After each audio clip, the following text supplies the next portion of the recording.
You know, you've had a player that's not exactly been playing a lot of CS for a couple months, and then he gets picked up by a roster. So the fact that the Flames initially had some problems really getting their footing together when their lineup was formed, it makes sense. You know, Borup not exactly in tip-top condition. Everybody else also being picked out from one roster each.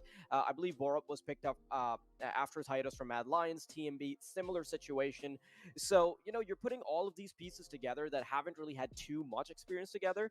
So it's sort of a mixed bag. But now that they've finally gotten something going, you know, they've got 2 months together, they've been playing a lot of games, they're starting to show this uphill trend. And if you look at their previous matches, they've steadily been climbing the ranks. So even though they're at a pretty low rank on HLTV right now, that's still just an indicator of a trend, not their peak ranking, because they're definitely not going to settle here. You know, they're not going to settle around that 80 to 90 mark. They've been demolishing anyone that has been thrown at them from the late tier 3 competition. So I do think that there's a lot more to this story than just their ranking would show. But we are going straight to the veto. We're going to see how things are going to roll out on the server. K23 picking up Dust 2, the Flames going on Ancient, and the final decider will be Nuke. So any thoughts and feelings about this? Interesting, to be honest. I mean, you're saying about Copenhagen Flames on an uphill trend. The most notable result is that 2-0 yesterday against Entropic. That's huge, right? That's a massive win for these guys and will be a massive confidence booster. And they're actually picking into the same maps as we saw yesterday as well. Ancient, the one that they managed to topple Entropic on in that second map, 16-14. So no surprise it comes up again here. For K23, picking into Dust 2 makes sense. Statistically, it's their best map, but it's a really, really stronghold for Copenhagen Flames as well. So a very, very good chance that we could see a 2-0 here. If it comes down to that third and final map of Nuke, though, Copenhagen Flames could be in a little bit of trouble. Without further ado, folks, we're going to be jumping right into the first map. It's 2. It's K23's pick. They'll be starting off on the T side, and we're ready to rumble. We get into our next playoffs match. This is where it really starts to get exciting.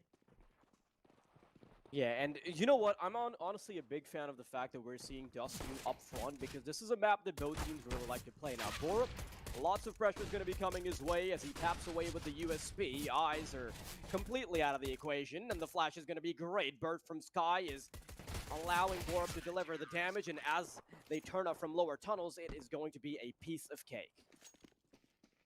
Yeah, clean stuff from Copenhagen Flames. They want to just get this one done. If they win this matchup, they'll have to face up against Entropic again, and I think they'll be feeling pretty comfortable about that after look how crisp these shots are. You talk about the fact that Borup had a bit of time off. There were question marks about... Are we still... Yeah, it's wicked. It is. It's brilliant. 6 times? All right. I'm all Borup'd out now. Let's watch someone else for a bit. Rifles out. Fully go hit for K23, except for C-Power's Scout. Trying to bring a little bit of firepower into this. Wants to try and maybe get himself a couple of kills. Of course, getting a couple of tags with the Scout as well could allow those Glocks to finish off the low HP members. TMB now a target. But slow stuff here for the Pistols as they start to regroup. And it looks like they'll try and work their way around towards B. Minute 25 on this clock. Plenty of time to work with, of course. And with Clack still maintaining that B tunnels control, they have got safe passage to work their way through.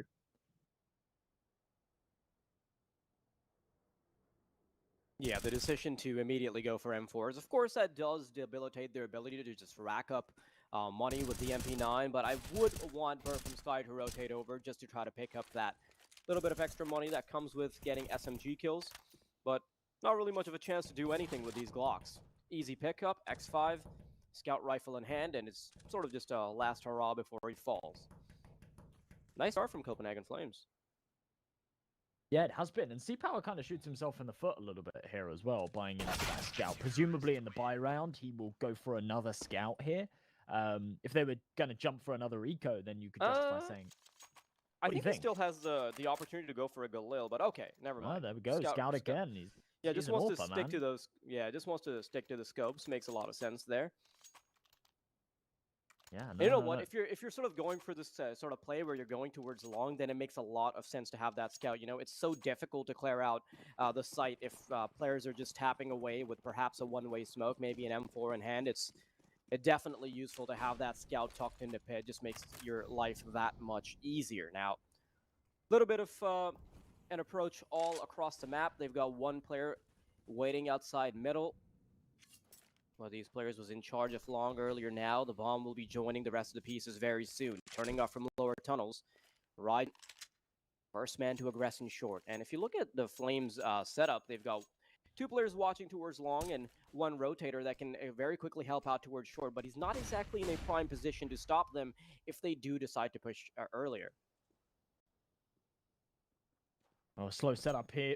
Taking the middle control, taking short, taking the tunnels. This HG could do some big damage, and it does. Oh my goodness, X5's had right down to 60, and 3 players now vulnerable to a headshot from one of those M4s. Off the back of it, they'll start to regress, head back over towards mid doors. Maybe we'll see a B split here with 50 seconds on this clock. Still a decent amount of util to get this done. They need to win these duels as Bird from Sky just jump spotting with this MP9. Will realize they're here. Yeah, he's out of commission because he's stuck behind the smoke, wants to push forward, but the Molotov is going to impede his progress. TMB, good for 1. The numbers are starting to dwindle, and so is the smoke. A little bit of damage to the smoke, but X5 has opened things up. Second kill to come through. Regali will quickly tuck himself into the graveyard as the bomb goes down, and now the question is, do they want to go for this?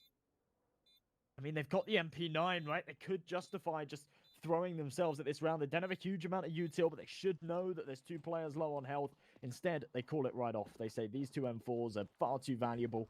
We've got a little bit of money, so we can go for a buy in the next if we do keep a couple of players alive. So that's exactly what they'll do. They'll allow K23 to put their first on the board here on Dust 2. And this was a better round from them. I like the way that they react as well off of taking the damage on short. I don't think it was necessarily the play to just regroup and hit the B site, but yeah, reactive off of the damage that they've taken and saying, okay, well, we've seen a couple of nades come over from A. There's got to be someone close short. We don't really want to be taking these fights. So let's use this opportunity to go elsewhere. And they do so nicely. First on the board for the T side. Copenhagen Flames, as I say, enough to go for a reinvestment. If they don't win this one, then we'll see the scoreline tie up. And more than likely, K23 take the lead.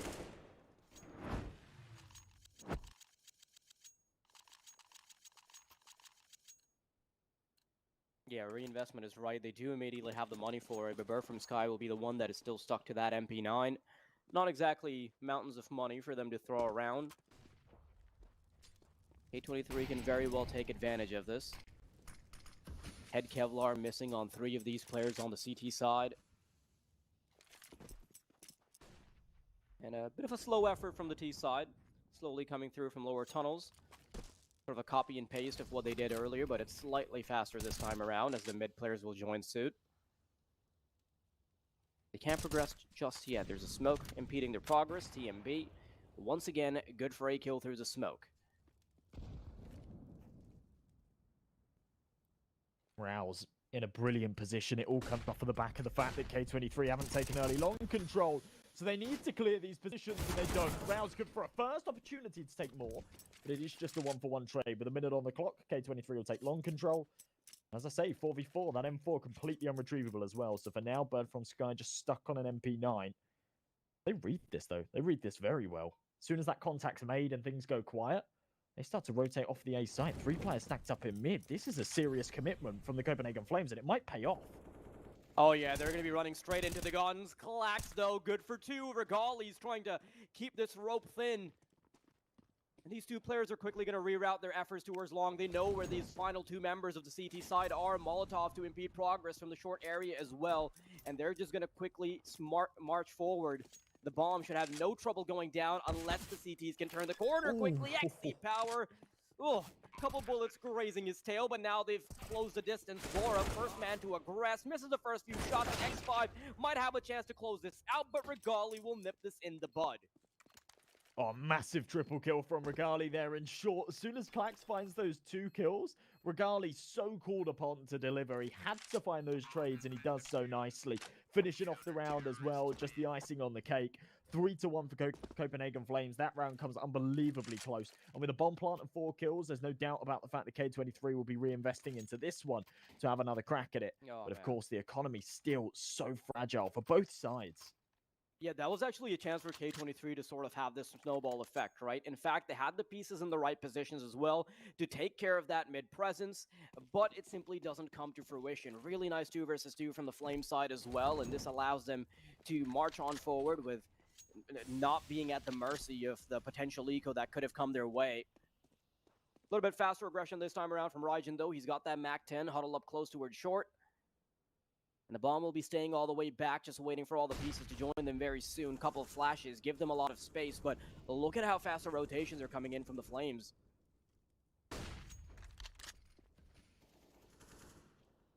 Boost here for the AWP. Opportunity to get a deeper sight line. Won't see anything for now. The minute 15 still on the clock. Copenhagen Flames not getting too aggressive. Regali put himself right back. They're kind of out of position here. Right? You've got two players in towards CT.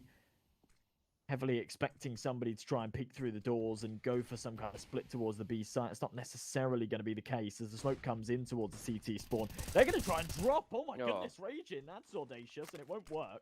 That's still a bit of a distraction though. Oh, what? Bird from Sky nearly caught out with utility and he will eventually fall. Borup's good for another. And X5 in the midst of the madness, he will be the final member remaining. Now that was a bit of a disjointed push there, M&J. Raijin dropping down with a flashbang. It just wasn't timed right enough with the mid players to peek out. I'm completely thrown off there, right? I'm completely late. I'm like, okay, yeah, things are just going slow, and then all of a sudden, Raijin just drops down through the smoke in CT, and yeah, so like the point of that push was that they wanted to coordinate on that push so that as Raijin is dropping down, both of the players in CT spawn, which they had audio information on, they would look over, try to find the player in short, and then perhaps the players from K23 would have a smoke up or directly try to aggress the CT players. But there was a 3-second gap in there, which means that they weren't able to actually capitalize. In fact, they sort of just ran into two favorable duels for the CT side. Even with Bird from Sky, caught with his pants down, caught with a molly in hand, still manages to get away with his life for a couple of seconds and a kill with that firebomb. So crazy stuff. Just the pistols now for K23 as they stack up towards the B tunnels. Raging in top mid, hoping he can hit a lucky shot off from someone towards the doors. But yeah, contact made. Borup will find 3 all day long. C-Power's not even going to try and throw himself at this one for a bomb plant. They're just going to accept defeat here. Yeah, I think they accepted defeat in this round at the very start because look at how far the football's gotten, right? Yeah, they were just toying around. They're like, yeah, whatever. This is like a decoy at that point. You kick the football first and then you jump out of tunnels. Yeah, I hadn't even noticed that. It's difficult to get it over the ledge as well. Yeah, it's like some serious serious football skills. Raging. I think someone had Kevlar in this round, you know. I mean, not that it makes a huge amount of difference. They've still got money to buy into the next, but it is an extra investment. Raging with this Desert Eagle. 4 to find, of course, no real chance at the round, but maybe a chance to find himself another. Trying to connect the heads desperately. But the flank from Rouse, it's not going to allow it. 5 to 1. This is a very good start for the Flames. Yeah, I was just about to say, you know, you're not watching CCT, you're watching like Premier League or something. Oh, yeah. With how far they've gotten the football.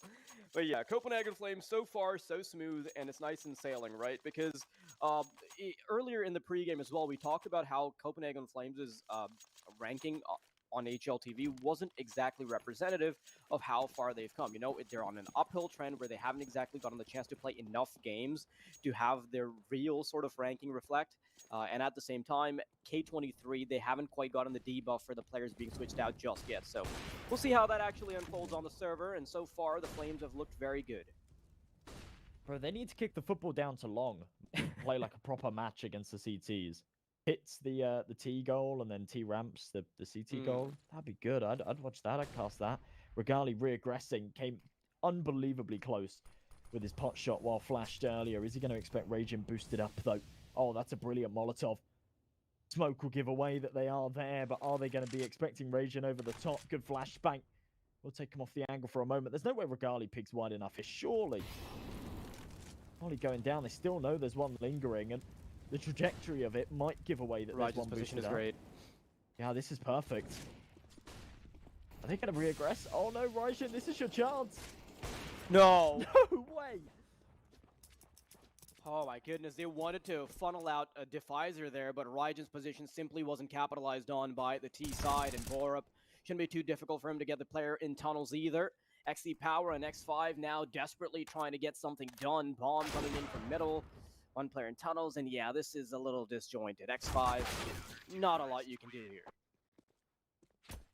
I actually think Copenhagen Flames knew that the boost was in play there. They'd thrown the Molotov. First time around, it was smoked. I then think it might have even been smoked again later in the round. They were bombarding it with utility. And then when that second molly came in, I think it was very clear the angle that it had come from, and that there's no way that someone from the blue box had been able to throw a Molotov on that trajectory, right? So it is a pretty good chance that someone boosted up, and they seemed very ready as soon as that flash came over to take that fight someone on the boost. I don't know if that's a counter strat, that's something that they've seen in the K23 demos, or just a good read on the situation, but it works beautifully for them. Back up against the pistols, hyper aggressive for Regali. Zor fires off the shot, won't connect, but gets out alive. Oh yeah, not for long though, potentially, because they want to chase him down. Raijin is the first one with the Tech 9, flashbang over. They want to aggress the CT Opper, but as they move out, they're going to realize there's players waiting on the B site. Borup and TMB making quick work of the opposition. Clacks right through the smoke, gets no-scoped around by TMB. Just, oh, beautifully done. Taking care of this anti-eco like it's nobody's business. XE Power pretty much out of commission here because he's got no armor and not a lot other than the Tech 9. And with the max loss bonus, he's got a chance to buy himself an AWP in the next round. Of course, the bomb in no man's land. He's kind of got to throw himself at this. Try and retrieve it. There we go. AWP taken out. Okay, they will be able to swap it out. It does mean that they lose an extra rifle. It's a reinvestment that they wouldn't have otherwise needed. So even though they've got plenty of cash, C-Power does make things a little costly. AWP will come out, as mentioned before, 7-1 the current scoreline. And bearing in mind this is K23's map pick, this is a dangerous, dangerous start for the Flames. Remember, folks, if you do want to head over to our partners at BitSkins to buy, sell, or trade skins, click that link down below. Check them out. They've got all sorts to offer. Round number 9, it's an important one, an important swing round here for the K23 side. Yeah, and they've simply just walked out of the smoke. Whoa, what was that from X5? Right around the corner, he has dominated the initial duel, but I don't think they'll be able to carry it further because Bird from Sky is ready and waiting. XE Power now quickly trying to recuperate some of the losses by peeking around the corner with the AWP, and Raijin will be joining soon as well. If he gets this duel, then something could be done. There's the head, but there's simply no connection there. XE Power, a little bit of desperation here, chucking out smokes left and right, just trying to recover the bomb, perhaps isolate a duel in the back, but with 1 minute and 10 seconds on the clock, even trying to go for an early save is just such a difficult prospect. Ooh. All right. Okay. A nice shot. 3v1. Seems unwinnable, but maybe a chance. Bird from Sky actually aggressing quite hard here. Could be a chance for a 4K. No, C-Power bites right back, a 2v1. And all of a sudden, this becomes winnable for us.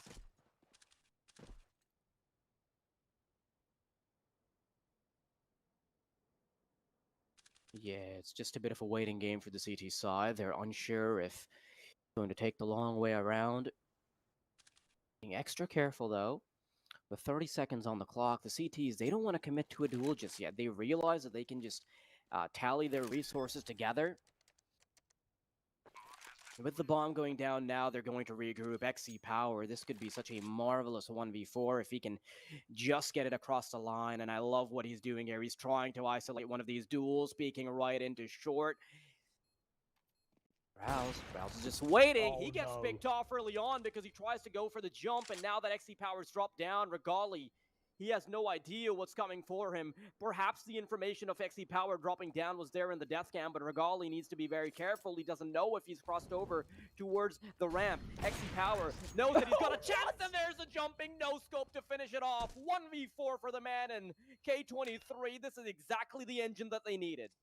They benched this guy right here? This one? No, I don't believe it. I don't believe it. That round was done and dusted. For a moment, I thought he might even fall away and consider saving. What an unbelievable clutch, and what a way to close it out as well. Here it is again, jumping no-scope with the AWP. Oh my goodness. That is unbelievable from C-Power. Yeah, and again, he started off again. Regali's fallen, and Defizer, he's already tucked into pit. The CTs, they don't want any of this right now.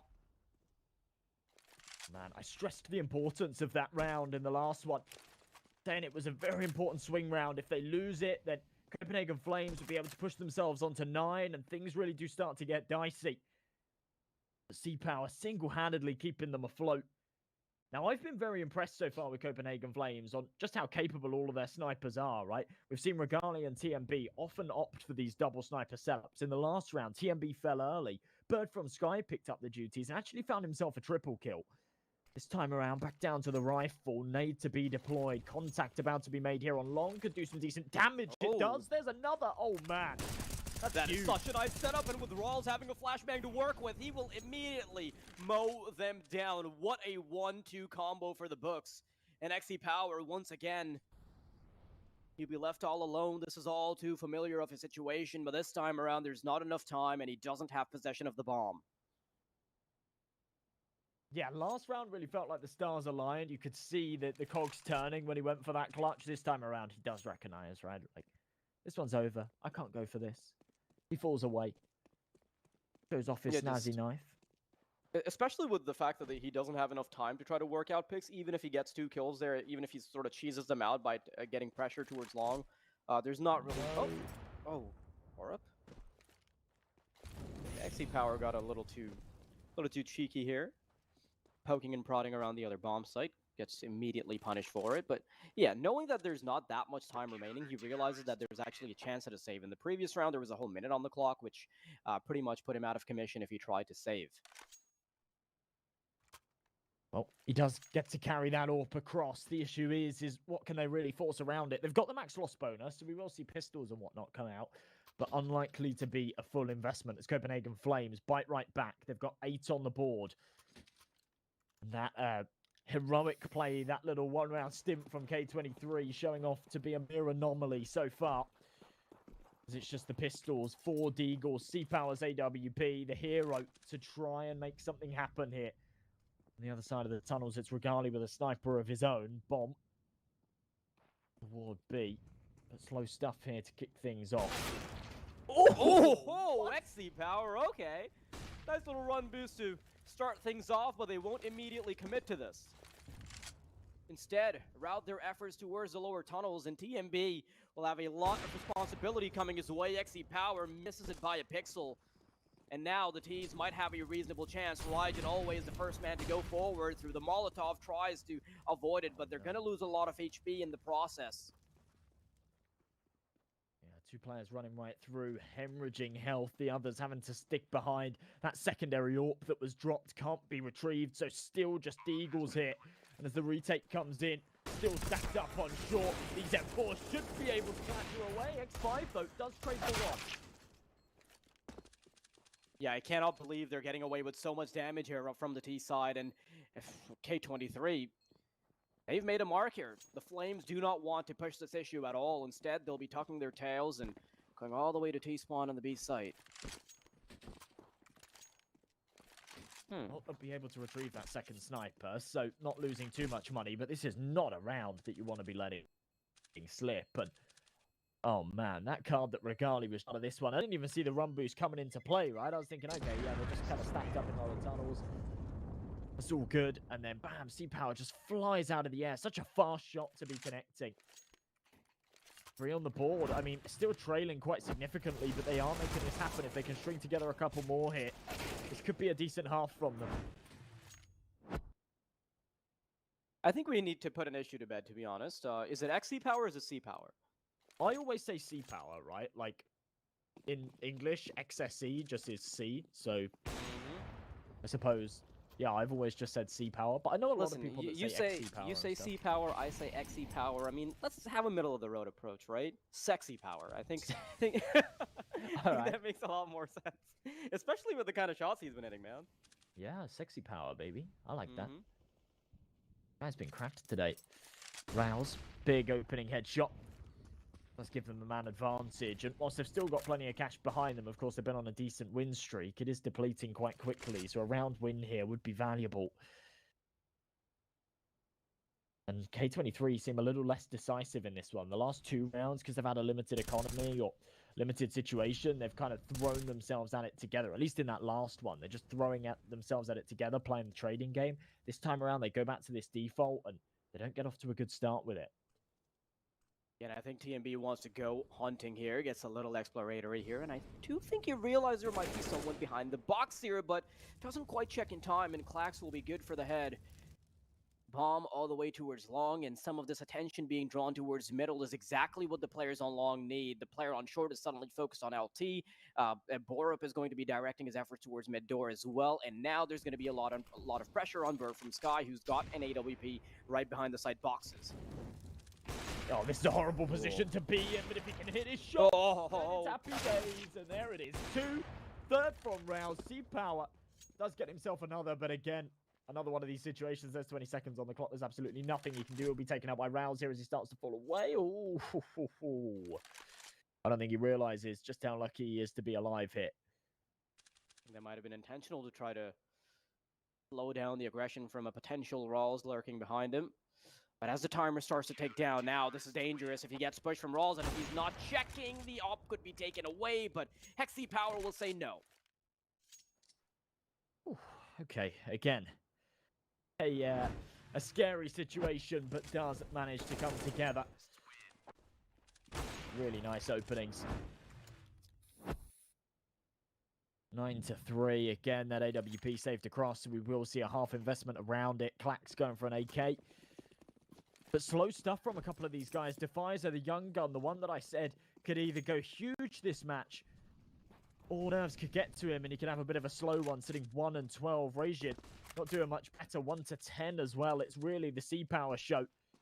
With a little bit of support from X5 and Clax, there's not been much else going on here for the T's. The op starts to work its way up short. Minute 30 on this clock. Not spotting anything for now. Very exposed, though. Could be in trouble. Clax. Oh, takes the jewel off the flash. C-Power with a big opening. Oh, my goodness. Yeah, but Borup could quickly bring the pieces together. Misses quite a few shots on the retreat, which means that his chances at recuperating the losses is gone now. Rouse, lots of pressure coming his way as he tries to delay the progress with just a solitary flashbang. Nade to go forward as well. Lots of damage, and Borup is quickly joining forces as well. Now, it's just a matter of holding down this push, and I'm not sure if K23 actually want to aggress this any further. Regali, he's waiting with open arms to receive them as they decide to reroute their efforts towards the B site. XC Power catches Borup, and now the bomb should have no trouble going down on the B site.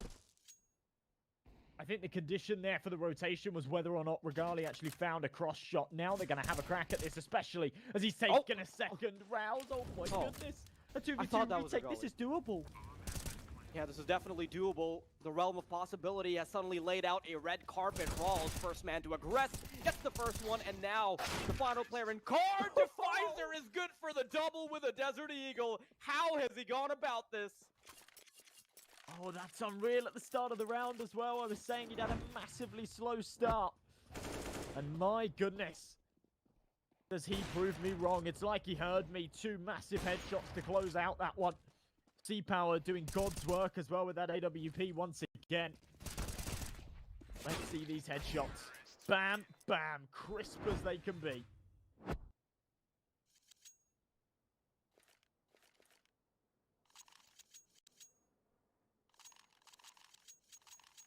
Ooh. It's crazy because now 2 of these rounds that they've managed to get are off of clutches, right? And of course, it got to, it was a favorable round for K23 to begin with, but the fact that it comes down to a 1v2 on Defizer, who's stuck in a very precarious spot on Car with the Desert Eagle, that's just mind-blowing. And what a time to get the kills, right? Because he only has 3 kills. 2 of those were on a clutch. Yeah. I mean, high impact player, right? Might not have the highest overall rating, but in terms of his impact rating so far this game, going to be sky high. I like the boost. Oh, early kill found as well. They're only on a half buy, so pressuring towards middle. The MP9 stuck a little bit here. Borup deploys a very important smoke, but it doesn't matter. It's not a wall. C-Power sees right through it.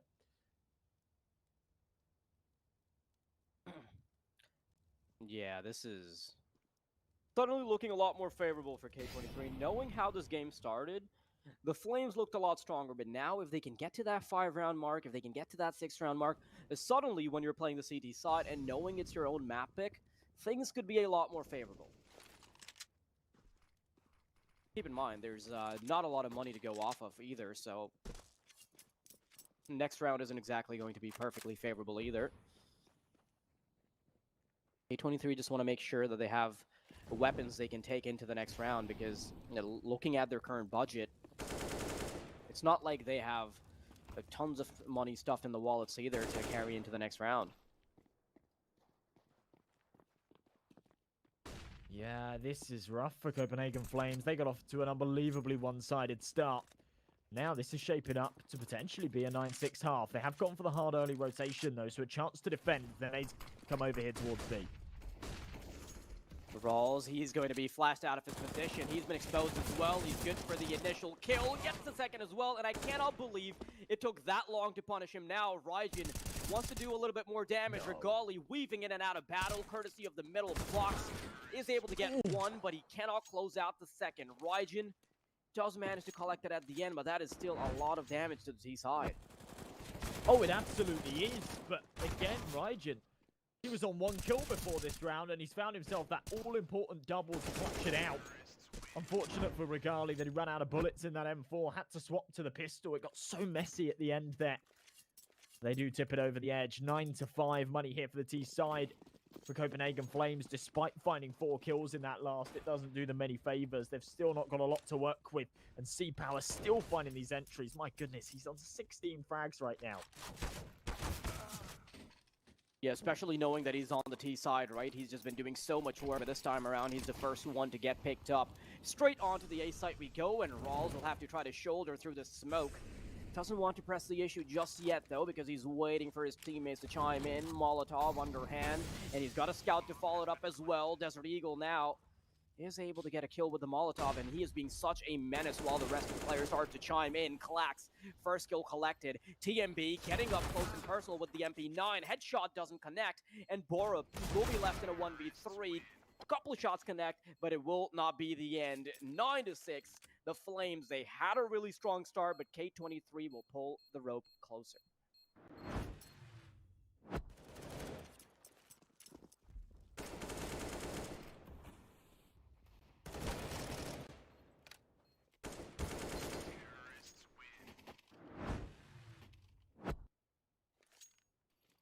Well, 9-6, a scoreline that I was not expecting, especially considering it was 7-1 not too long ago.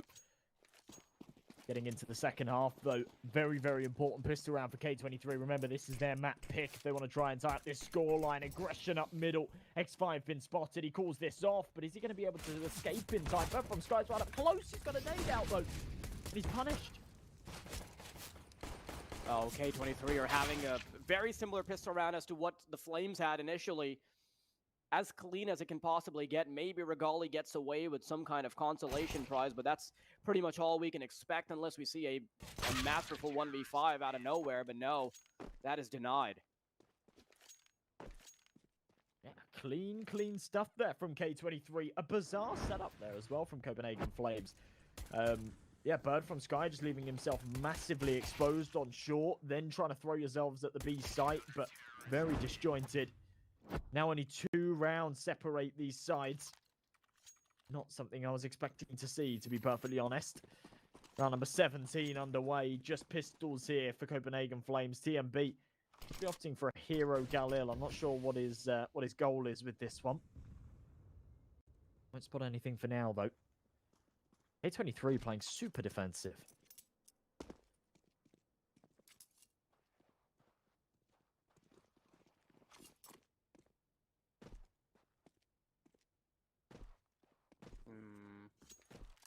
Yeah, this is in contrast to what we saw from the Flames, right? Because when they were on the CT side, they opted for those initial M4s.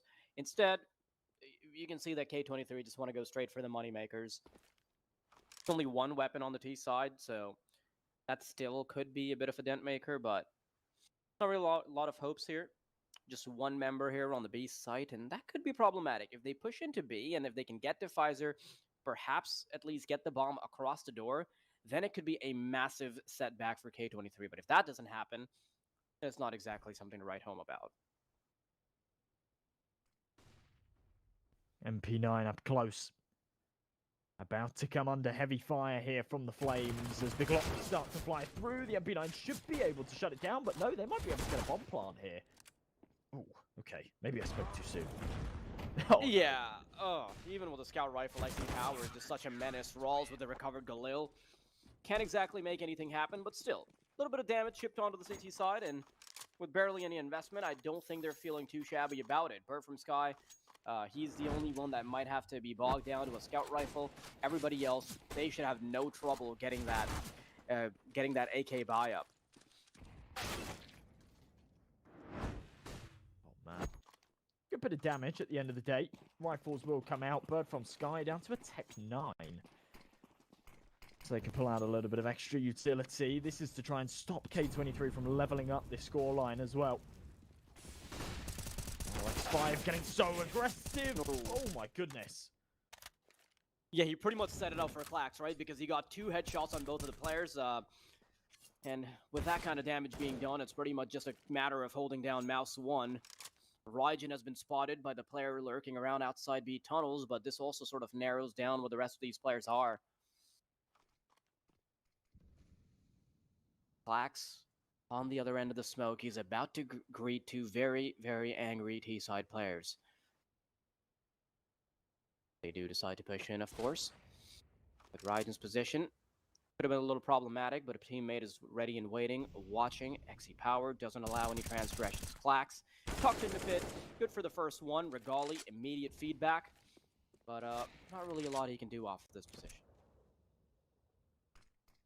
See power.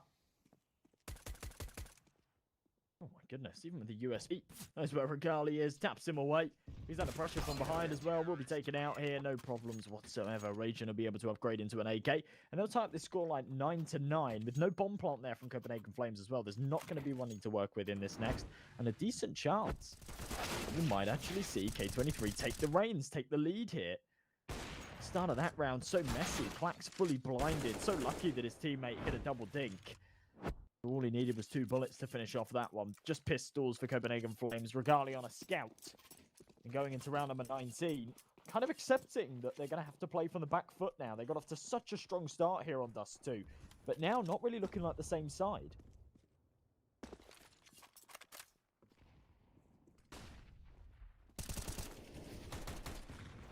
Yeah, X5 for the opening kill. Rawls falls. Bird from Sky is good for the recovery as well, but realistically speaking, not really too much we can do with the pistols. And man, starting off this game, right? I was about to go into a tangent about how the Flames were going to fall apart after they had a really good CT side, but now I have to quickly question the storyline I was going to go for. K23, they've lost a couple players. There's pistols on the side of the C side, and now there's a lot they can do off the back of this. AK-47 for Bird, double deagles, scout, and both the players on the CT side are tucked into B site, which means that they have free reign for the terrorists to move into A. No trouble getting the bomb down. And right now, if you're K23, one of the biggest chances you had at just snowballing round after round, that's going to be swept out from under your feet. Oh man, they're not even going to be going for this one either by the looks of things. Slowly clearing out these angles, taking far too long, and yeah, just going on a recovery mission for that AWP. So we'll see Copenhagen Flames somehow deny K23 from taking the lead in this one, which just seems insane. Given the tools that they had to work with, they're hunting right now as well, hard. Considering they don't have a lot of money, this is a dangerous game to be playing.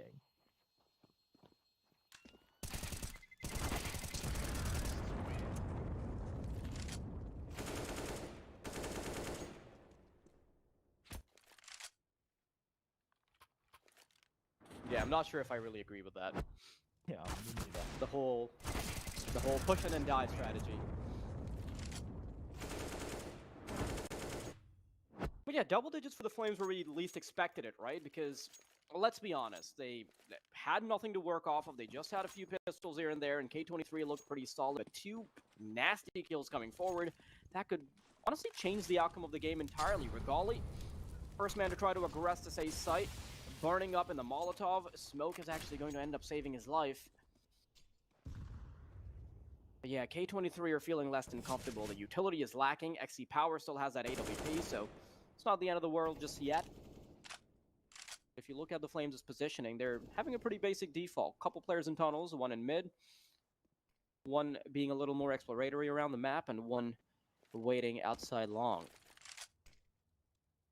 So perfect to have that kind of chemistry, that coordination with your teammates as well, where you want to commit to the fights. You stay burning in the Molotov, but your teammate's there with the smoke ready. As soon as he recognizes that the Molly's starting to take big chunks on the tick damage, then he deploys it. Then you can retreat.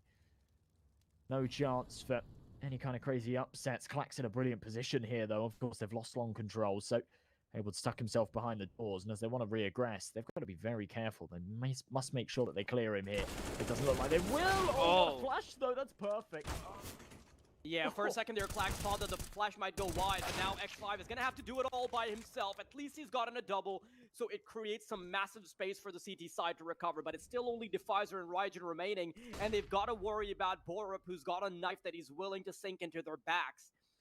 Defizer, first man wanting to aggress. I think TMB might have heard the audio cue of him moving up, and he's going to quickly take care of that problem. Now Raijin stuck in between a rock and a hard place. Not a lot he can do there with Bora finally turning up with the knife.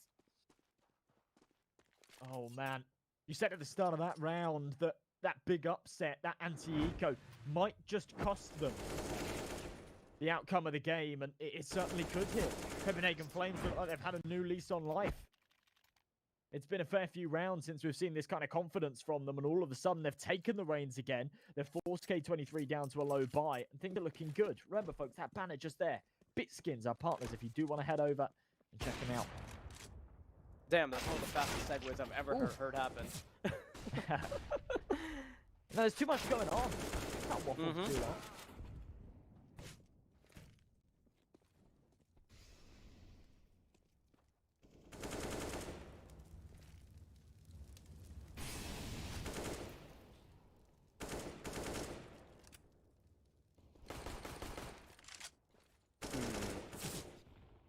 Yeah, I'm not really particularly expecting these pistols to get away with anything.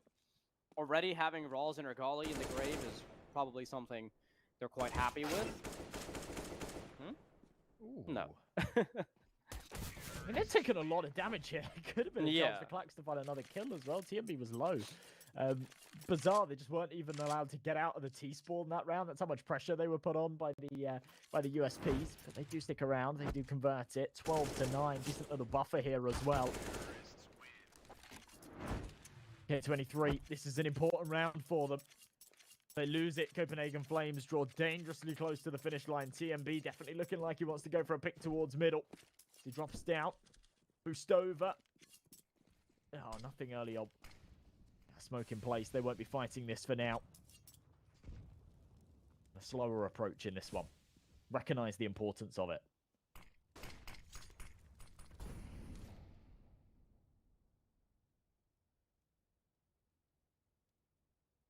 Yeah, just a lot of firepower-heavy approaches from K23. Even in one of the previous rounds, they went for pretty much a complete buy-up as far as the weapons were concerned, but they had not a lot of utility to work with. I think they're kind of relying for XE power to be able to get kills when things get a little heated, but that's the kind of comfort that simply hasn't been granted. Most of the time, the Flames can get very close to a bomb site while being run into very little utility.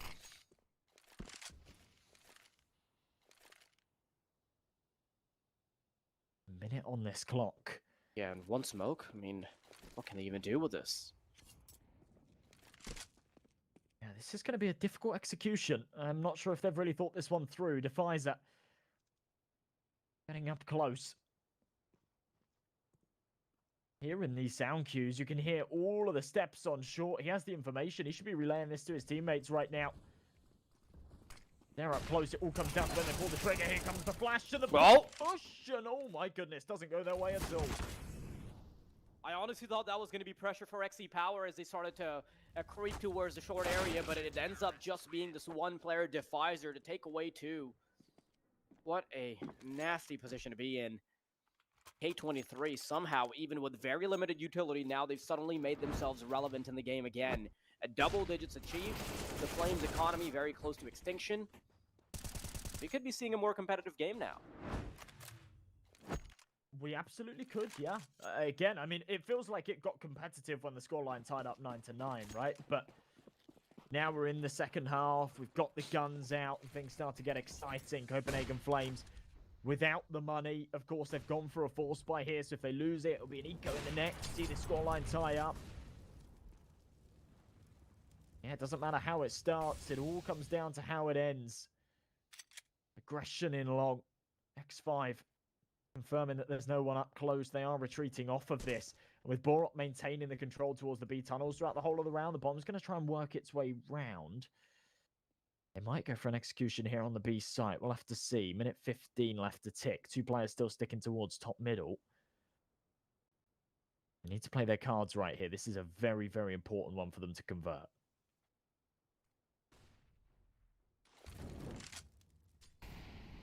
Perfect use of the Molotov is going to be delaying any potential pushes coming forward. But it does alleviate some of the pressure from Rosenberg from Sky to join the battle as well, because now they've got enough time to regroup their efforts, and since there's not that initial B push coming through, now they can decide to go for something else. Initial CT smoke deployed. Players climbing up the short area. There's 3 players ready and waiting with open arms from the K23 roster, who will be defending this A site. Rawls going for these initial Vanguard smokes, and X5 wants to tuck himself into Goose, doesn't want to take any initial duels unless XC Power makes first contact, and as they start to roll in, X5 has that flashbang ready and waiting, now wants to chuck it out for XC Power to go for a quick peek, and that is perfect timing from XC Power, saves X5 for just enough time for him to be able to turn around and get another kill, but before he'll be taken out, it comes down to a 3v4 where the CTs now have to aggress. Well, bomb down, so definitely slight advantages in Copenhagen Flames' favour. The issue is there's no utility left. Regali mollied off the angle. They're going to push right in for this one. Oh yeah, Bird from Sky is trying to be such a menace with the Desert Eagle, but they quickly realize that there's only one member that can be raining directly on the site. They've been playing their numbers so beautifully. They're trying to keep these players off the bomb. Regali's good for the first one, goes for the second as well to interrupt the bomb plan. And with a jumping deagle, Bird from Sky is good for the final one. The Flames, they've quickly made life a lot harder for K23. Oh man, that was not a round that K23 should have been losing. But it's Regali's heroics again. I mean, look at this. As soon as there's a load of time pressure, that bomb beeping fast, Regali can just have a field day. He doesn't even need to play the time. He can just continue to peak, continue to load on that pressure and stop them having any chance of converting that one. Quick tactical pause here for the Flames, just to maybe cool off a little bit after that round and try and work out where their opponent's economy is sitting right now, because it's probably been pretty difficult to track in these kind of scenarios, you know? Yeah, definitely. Especially with a couple of rounds being these rounds where they ended up winning with just Desert Eagles, maybe a mixed buy, sort of a scout rifle situation going on, and the Flames are kind of lost as to where they should start calculating. A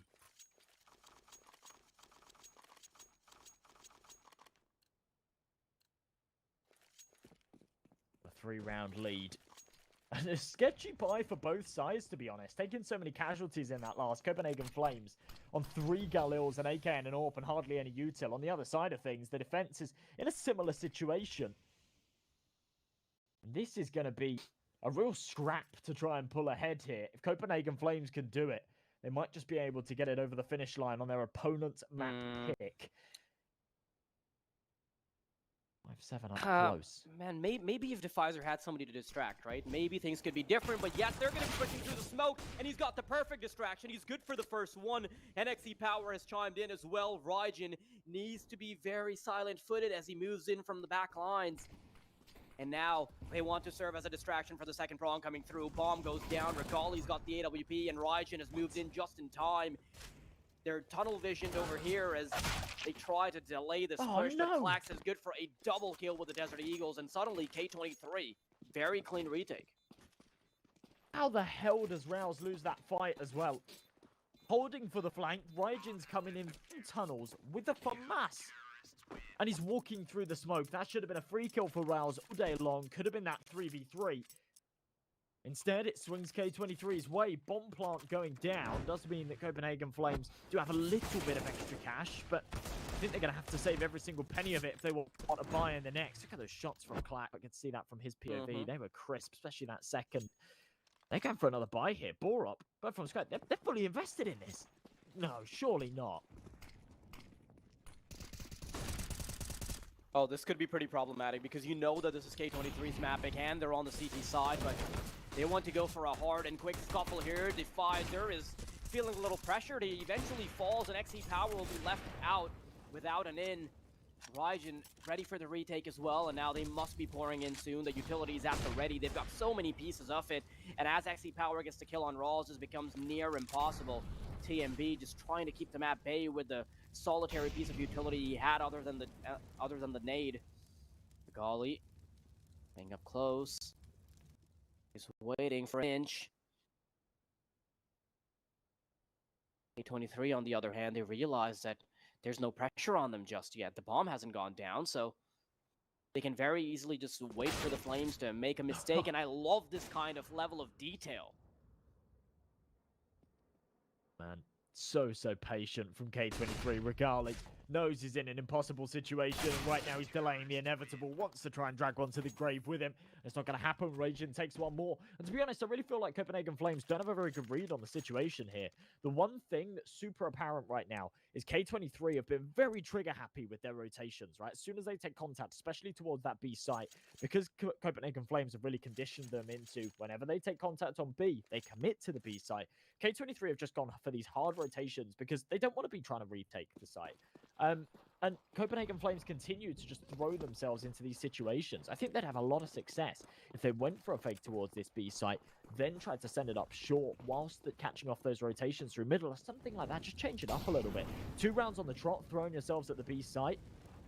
Clearly not working. This scoreline is now going to tie up as we see Copenhagen Flames on a full eco. And this is where things start to get really, really interesting.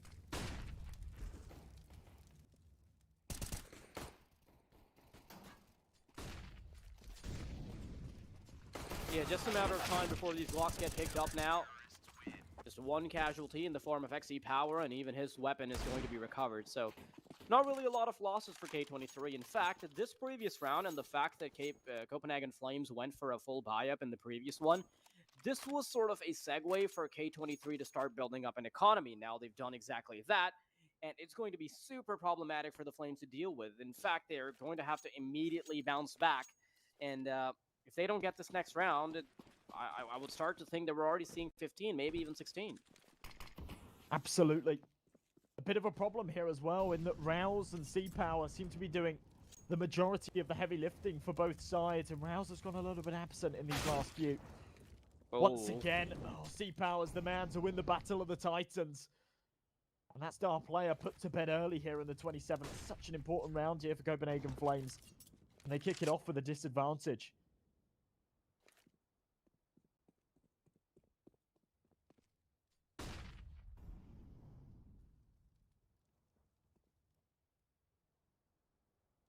Trying to clear the angles the old-fashioned way. Claxy's been in this position before, and it's going to work for him again, deploying the smoke to give himself a little bit of space as well, and he's got reinforcements in the form of X5 as well. Now it's going to get a little bit messy as there's smokes all across the place. Oh, wow. X5 takes full advantage of it, though, and he's good for the double. Now Regali in a 1 versus 4 and an AWP that he wants to take home.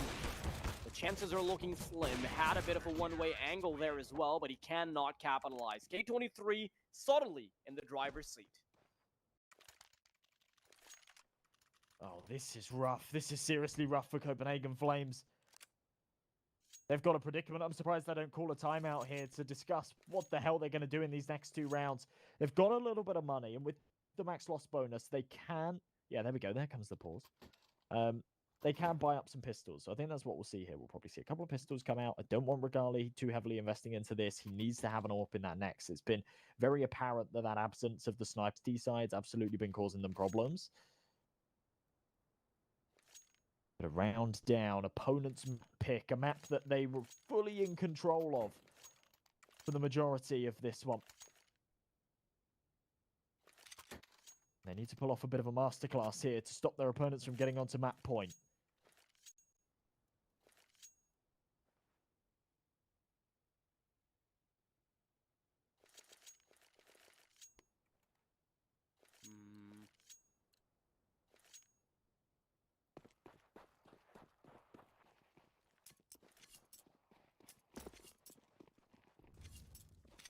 little strange to see the Flames being now cornered, considering the kind of performance they had at the very start, and I had to bite my tongue once because they almost had a bit of a comeback going. You know, they brought it to 12-9. They had such a devastating effect on K23's economy, but now all of a sudden K23 are firmly in the driver's seat, not willing to move for a second, and the passenger is the Flames being driven straight off of a bridge.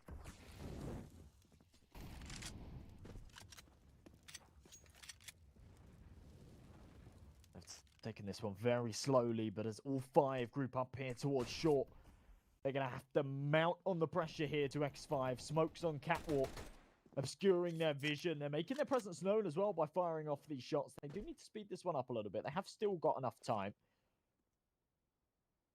Every second that passes makes this one a little more difficult. They've got 2 smokes, 2 flashbangs to make this execution work. Bird from Sky venturing into the tunnels, just making sure no one's getting aggressive and potentially opening up a passageway for them to fall into instead. So CT smoke comes in, maybe faking a bit of a mid to B here. It's going to pull X5 off.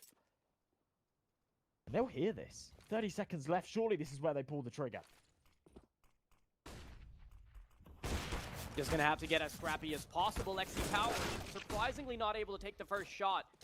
And with them firmly being onto the site, this is actually a lot more favorable than I initially anticipated. They've got the bomb down. They've thrown out utility to delay the progress as well, and Raijin will be falling, which means that that's a weapon recovered. Regali tries to stay alive for as long as possible, but Rawls and Regali, they both will fall. K23 now heading into what could potentially be the final round with guns pretty much locked and loaded. Oof. 15-13. 2 rounds on the truck required here from Copenhagen Flames to take us to overtime. To be honest, a scoreline that I wasn't expecting, given how this map started. Ooh. A lot of pressure here on them. Of course, it's only the first map of the series, and it's their opponent's pick, so not as much pressure as there may be on K23 right now. Diorp over the top, flicks down. Regali doesn't connect. Millimeters away. Bird from Sky. It's actually managed to cross out blue as well. So, yeah, a bit of aggression here on long. It's going to force the defense right back as they've taken a nice amount of control here.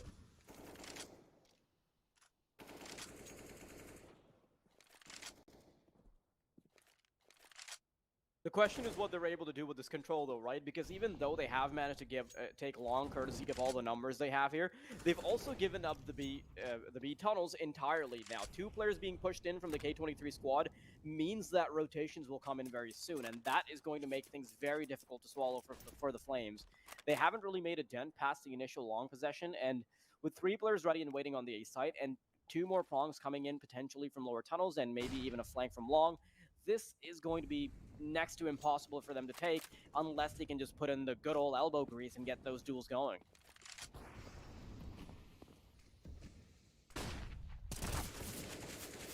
Okay, Regali, nice little way to start things off. 2 players have fallen.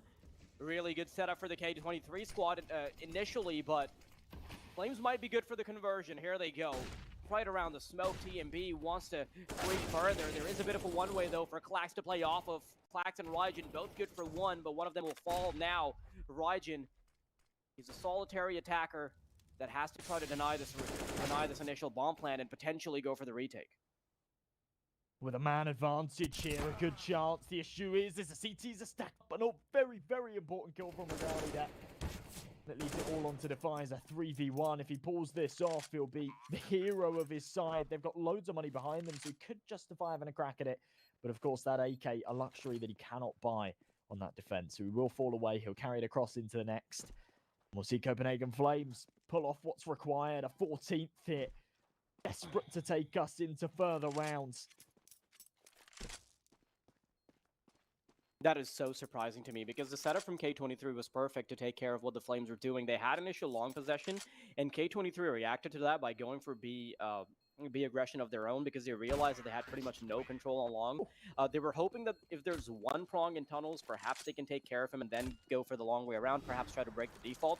But even with everything working for K23's favor, the positioning being right, 3 players already waiting on the A site, it simply didn't transfer to the duels being won, and that's just because Regali is able to get the players who are a little too eager to try to go for long presence.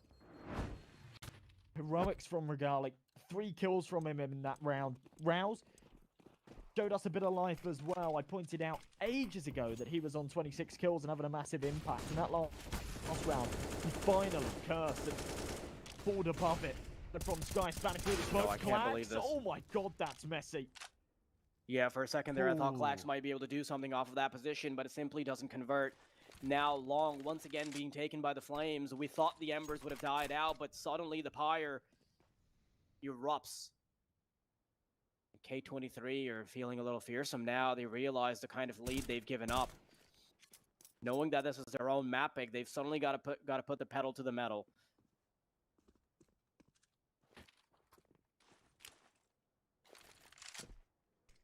Must-win round here for K23 to try and bring us into overtime, or to try and stop us going from overtime, sorry. A 2-man disadvantage, but Burn from Sky with a mere 3 points of health. 55 seconds on this clock. Raging in a good position. Needs to make sure he doesn't over-aggress here.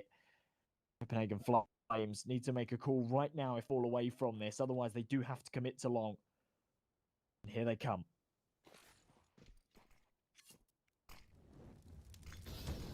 Okay, Raijin, he can't stick to his position for any longer than he initially thought because the Molotov's going to take him out. Bird on the other side of the map, though, he's going to be a menace and gets taken out eventually by XE Power, who's lurking around middle. Suddenly, it's still doable for K23. It wasn't exactly the best of positions, but with only 20 seconds on the clock, the T's have to make a play happen. Borup needs to rush onto a bomb site, and when he does, Raijin will be waiting. There's just simply not enough time, even if he just holds down W. This is such a difficult prospect. The bomb is down. And unless we see some crazy heroics, this is simply not going to work out. XE Power, all he's got to do is tuck himself in, and that's going to be it. GGWP 16-14 for K23 in the first map pick, and the Flames have dropped the ball even after their initial win. It really does feel like they dropped the ball, doesn't it? Especially in that final round. How the hell do they lose that one? They had a 2-man advantage that felt unlosable. And they somehow let it slip at such an important time as well. Heartbreaking stuff for the Copenhagen Flames. But they do let their opponent's map pick slip, and K23, yeah, showing us some really, really solid stuff there, to be perfectly honest. A couple of early concerns, right? A couple of players really, really not showing up in that first half. But I think they're warmed up now. I think they're ready to go into this second map, and hopefully we see more from them after the break.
would have said Copenhagen Flames would take it, especially after that little upset they had around that 11-9 mark.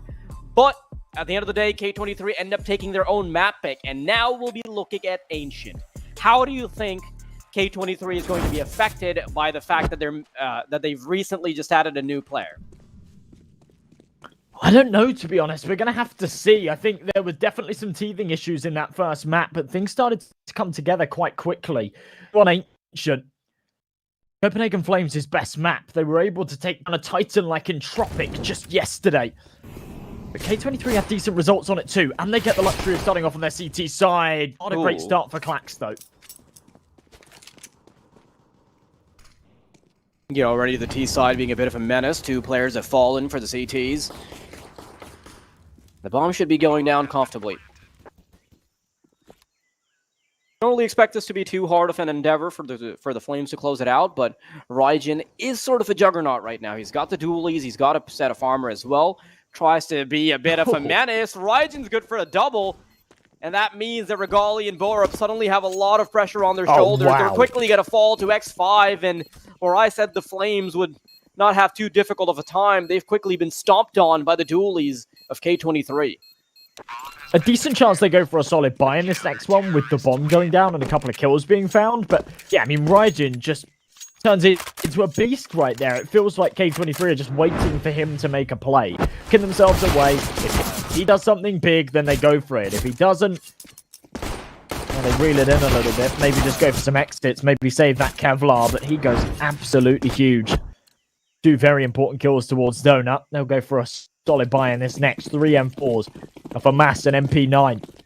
Not getting too greedy in this one. They know they're going to be against an investment more than likely here from the Flames with Galils, so they can't justify just throwing MP9s into this one. Start to get semi-aggressive. Utility forces back the attack for a few seconds at least. But just a slow default, a spread all around the map here for Copenhagen Flames. They're not throwing all their eggs into one basket just yet.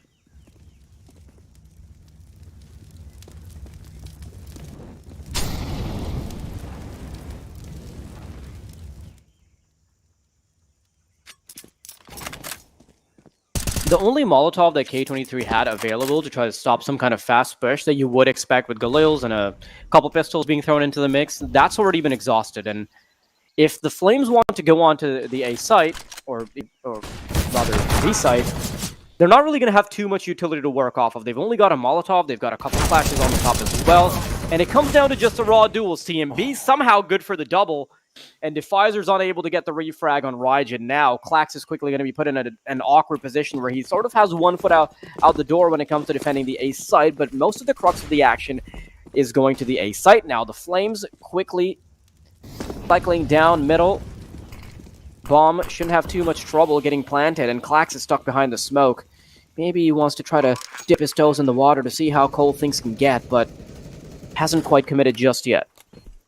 He's got a little gap here if anyone tries to aggress, but that's not going to be the case. Copenhagen Flames will right back into these post plants. X5 finds an all-important kill, though, to bring the numbers to evens.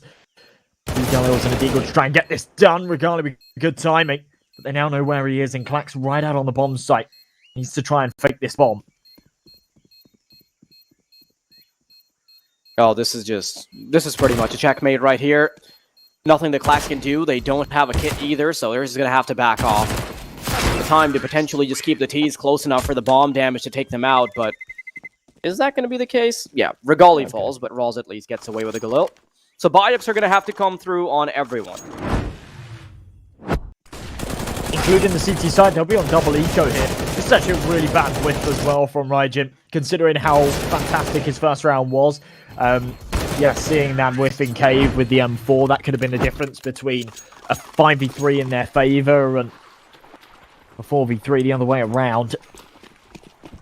1-1, the scoreline ties up for K23. Most of their members were on double eco, so coming into this without too much to work with. C-Power keeping $1,000 in the bank so that he can have an AWP moving forward. But Copenhagen Flames want to mount on the pressure here, and they want to try and find as many kills as they can on Borup. Nice start from Raijin, though. Beautiful headshot.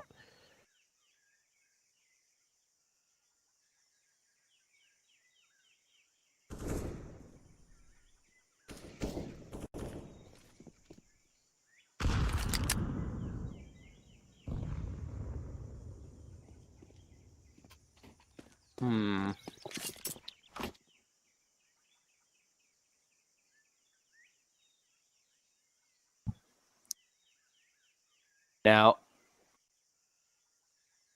the Flames, pretty much an advantage off the back of the fact that they were able to convert the second round. But the longer they take to enter a bomb site, 45 seconds on the clock, this is just going to get more and more difficult knowing that they're up against the pistols. Yeah, it absolutely will, and it leads to more opportunity for these pistols to stack up and cause them some problems. Defizer is going to hear all the steps here, should be able to get a freebie onto TMB, far from a freebie, but does work out for him. Max 7 in main. Copenhagen Flames playing this very smart, knowing that they don't have the main control. There's a chance they could pincer in, but it does actually funnel them all into Donut here. They could be potentially vulnerable as K23 are looking to go for this retake. There's not a whole lot to lose here. Yeah, when you've just got a Desert Eagle, okay, with this AK recovered, suddenly they might be singing a different tune. You might want to tuck this into your back pocket, and it's going to be a lot more useful in the next round. So K23, yes, they get into a bit of a scuffle initially, but should be able to bounce back in the next round if they can get all their pieces in order. And keep in mind, the Flames, they're slowly losing control of their economy as well. So always going to be a chance for them to bring one more foot through the door. XC Power nearly loses life, but I mean, didn't really have much to save there. Yeah, here it is again. Just a couple of nice kills. Defies that, as I say, Messi misses the easy ones, but hits the hard one when his opponent's facing him. Sometimes it's actually really difficult to shoot someone in the back of the head in Counter-Strike. I don't know what it is, but the hitbox, it's smaller. I don't know. There's not as much to aim at. Anyway, 2-1, Copenhagen Flames. Back into this one with a full buy, of course. Rouse, Mac 10 comes out, wants to try and farm up against these ecos. And K23, this isn't ideal, right? I mean, in fact, it's far from ideal. It's almost worst case scenario, winning the pistol, losing the follow-ups on the CT side. They massively, massively favour their defence here on Ancient. Most teams do. It's a CT-sided map. But these guys, more so than anyone that I've actually ever seen across the 5 maps that they've played it, against some pretty high caliber opponents and some pretty lengthy games as well. We're actually rocking a 64 to 36% split here when it comes to the CT side sort of preference, which is pretty insane. 4v4, bomb left behind. Copenhagen Flames looking to aggress here on the B side.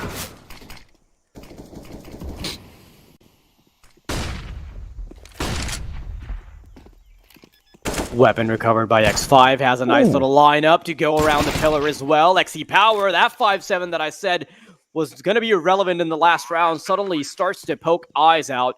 And Rawls and Borup are now in a very disadvantageous position. The smoke fades, Rawls is good for one. Borup quickly lines up bullets through the body of Clax as well, and XE Power quickly knows that he's got no business here.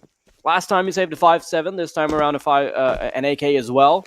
Smoke grenade too, so pretty much just picking up a weapon or a piece of utility every round instead of dying.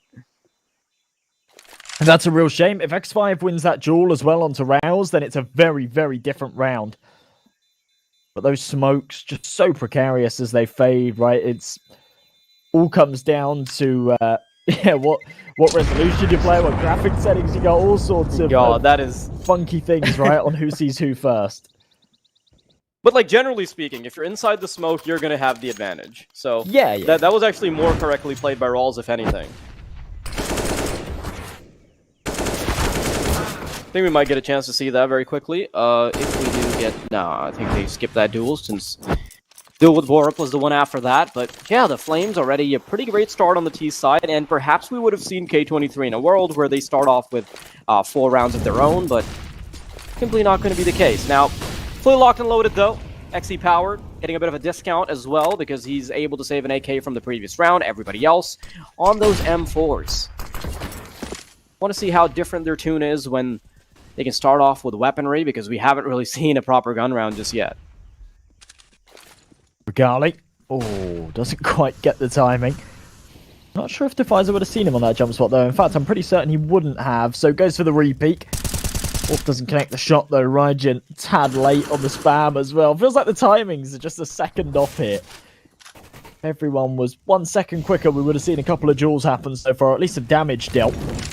Aggression from the CTs here towards Cheetah. Raging dodges the molly, good for one, but completely isolated. Can't fall back, the firebomb's behind him. Rouse can bite, and oh my goodness, a scrap that puts us in a 2-on-2.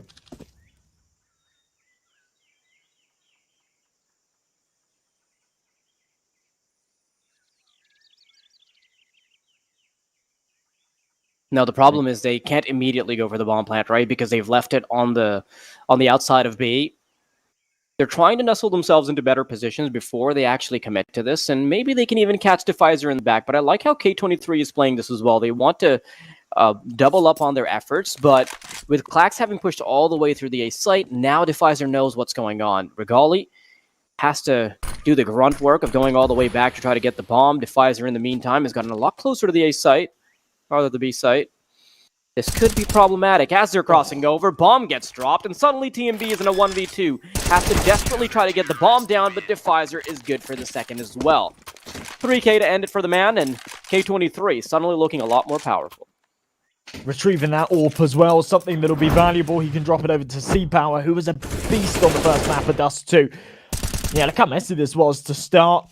Good position for Copenhagen Flames. The issue was they'd left the bomb behind the doors, so whilst they had the B control, had a good opportunity to actually get that bomb planted. They had a sort of 10-15 second window where they were under no pressure whatsoever. They actually had to go back and retrieve it. That's what cost them.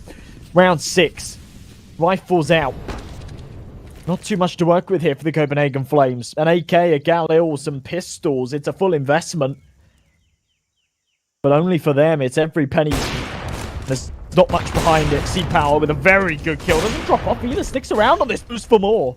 Oh, lots of damage being done by XE Power, and now before the Flames can even get the bomb down, they're going to feel so much pressure. Spam through the smoke. Rawls is taking damage left and right, and Defizer with another kill.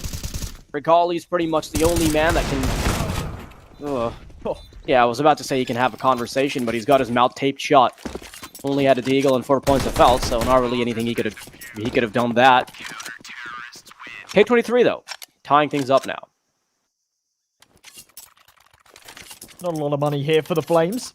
Of course, going for that force in the last. They did manage to get the bomb planted, but we didn't see much more than that. And I think that's really the issue with the B-bomb site. Try to compare it to a site on another map, but I think that the B-bomb site here on Ancient is actually quite unique. It's very, very easy to get onto. Very easy to take that opening contact, smoke off long, and actually get on and get the bomb plant. The problem then is when it comes to the post plants and actually defending that site from the retake. That's where the difficulty comes in. So on rounds like that, very easy to get your foot in the door, get a bomb plant, get that little bit of extra money, but actually closing it out is where it gets complicated. 3-3. Good chance for K23 to take the lead again here and recover that far from ideal situation at the start, but they lost that follow-up round. Bigger damage taken from the Molly. Tech 9 from Sky wants to capitalise off of it. Uses life to middle.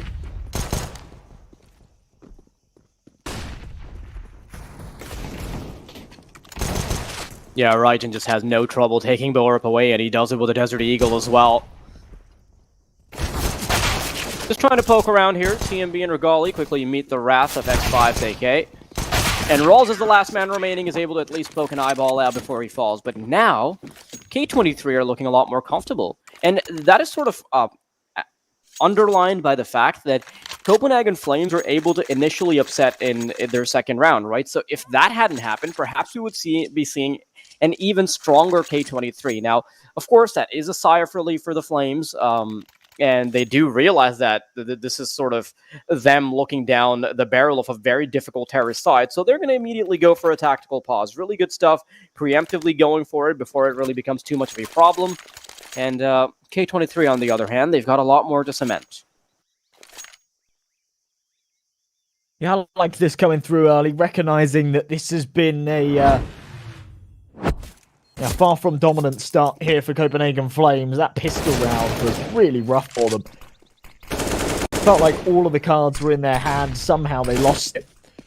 This has been a real back and forth of the second map so far. K23 snatching away their pick of Dust 2. Now looking to get it done here on Ancient.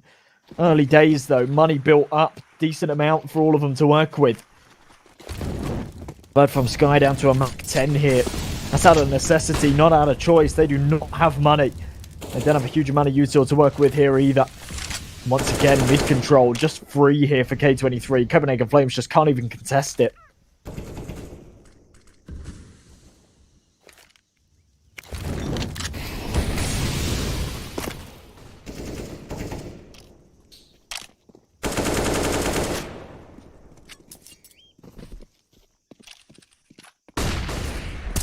Flashbang out, Raijin will be the first point of contact as TMB falls, and trying to retreat doesn't exactly work out in his favor as BO3 is able to chase him down.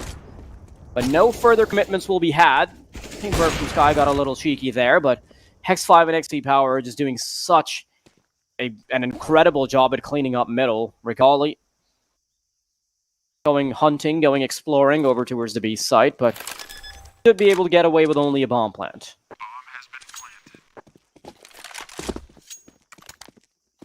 Regali. A 1v4. I mean, he's got an opportunity here, right? There's 3 lined up, but he's not going to be able to pull off any kind of crazy masterclass in this one. He'll fall. K23 will make it 5. Again, the bomb plant going down does mean that the will continue to flow, plus the loss bonus. They could actually justify another buy here. To be honest, I think it's probably the right call to just go for another half investment.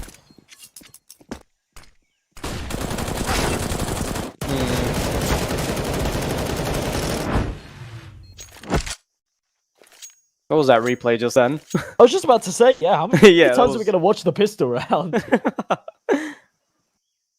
It was good, but I don't know, not that good. Remember, folks, Bitskins, if you do want to go check them out, they're our partners for the event. They've got peer-to-peer trading now live, so you can trade with a real person, which is brilliant. They've got the lowest fees, super trusted, and yeah, a new rehaul of the website that you can go and... They've got a little form, actually. I saw it earlier. There's a little form you can fill in, and you can sort of say what you like about the new website, what you don't like, and you can win prizes from that, so it's pretty cool. 5-3. Copenhagen Flames with another timeout here. As they go for another very, very bizarre buy. They're kind of stuck in this cycle where they don't want to give up an eco round, so instead they keep throwing themselves at the B site with Mach 10s, maybe in this false sense of success because they keep getting this bomb plant. As I said before, very easy to take the site and get the bomb plant. It's the winning the round that's the difficult part.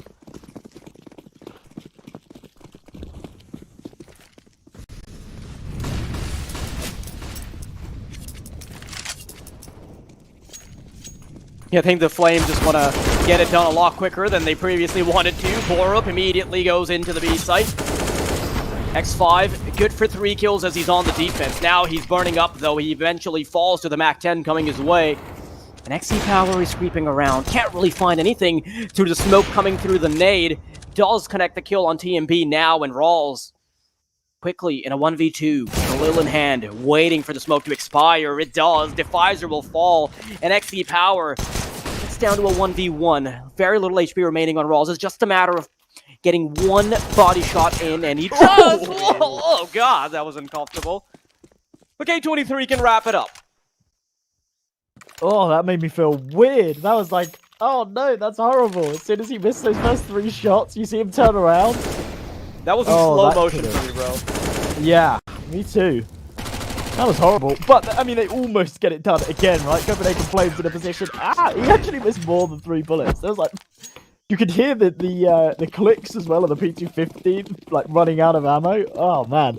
All right, well, they go for another 4 spot. No bomb plant, but 4 kills in the last again. They're coming so close over and over that they do just keep throwing weapons at it. I really want to see them just drop down to an eco so they can have a proper buy. Put Regali on an AWP. He's clearly not doing well with these Galils that you keep throwing at him. BO3. Nice opening. Nope, we'll take control towards middle. Finally, K23 done a free reign of it. Raging still towards Cheetah, though. Could be a menace. He drops the smoke and tucks himself in the corner.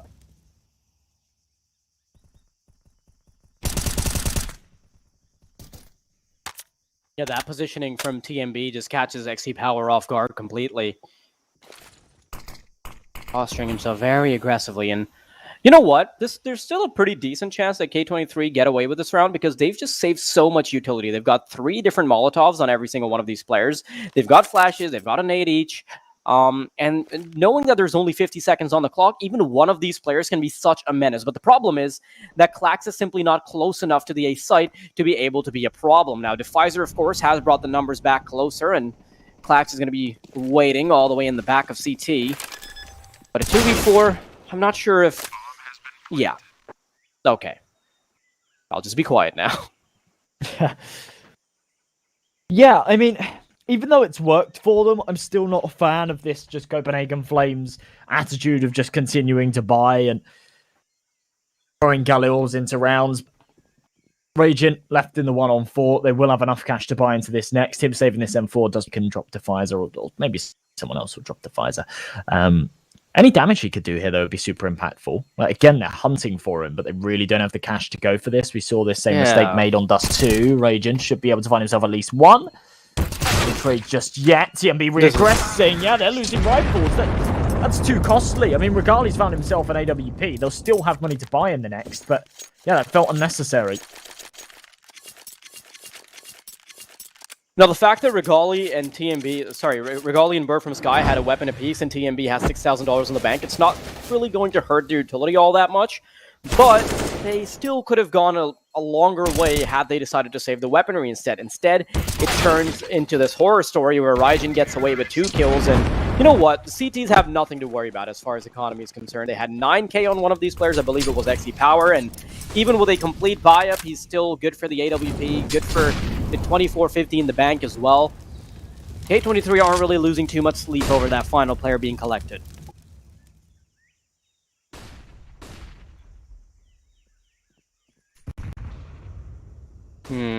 Now, knowing that Copenhagen Flames have been so good on Ancient in the recent history, this would actually be a bit of a statement from K23 as well. If they can get a map off of Copenhagen Flames on Ancient, if they can do it with Defizer and they can do it with a benched XE Power, I think that's really a testament to how good they're becoming at it. It really does. For K23, I mean, their recent matches, right, they've actually had to play against some really, really high-caliber opponents, which can't really be said for Copenhagen Flames. Nice early entry from C-Power. But yeah, I mean, they were taking rounds, even though there were losses, right? A 16-14 against Fnatic, 16-10 against Mouse, a 16-11 win against Monty. Teams that have been doing very, very well recently and almost on another level. X5 up close, about to take contact. There it is. That's such a good position. Being postured that aggressively, there's no way they're checking this aggressive off angle, and Borup, even though he's recuperated at least one of their losses, it's not going to convert into too much. Rawls quickly chiming in, brings the numbers closer back, but seems like they can't really hemorrhage they can't really stop the bleeding. Yeah, pretty easy around there for K23, even with their numbers being lost there for a second. Copenhagen Flames. Money's not going to be amazing for them, and this is where we start talking a little bit about what they did in the previous round, right, MJ? Yeah, exactly. And to be honest, it feels kind of bizarre here for Copenhagen Flames that they had so much success in that last one, and then coming back into weaponry, finally. It feels like the first time in ages that they've actually got an orb. They had AKs and whatnot, and they just go back to their old default, and it doesn't work at all. 7-4. They're on another 4. It's no surprise here. I mean, this is the right time to go for a buy here for Copenhagen Flames. But no orb from Regali. Not a huge amount of utility. Bird from Sky down to Galil, and it's not going to pay off for him. They just fly into middle. Look how much damage they take early. 4v4, but I don't think that does it just.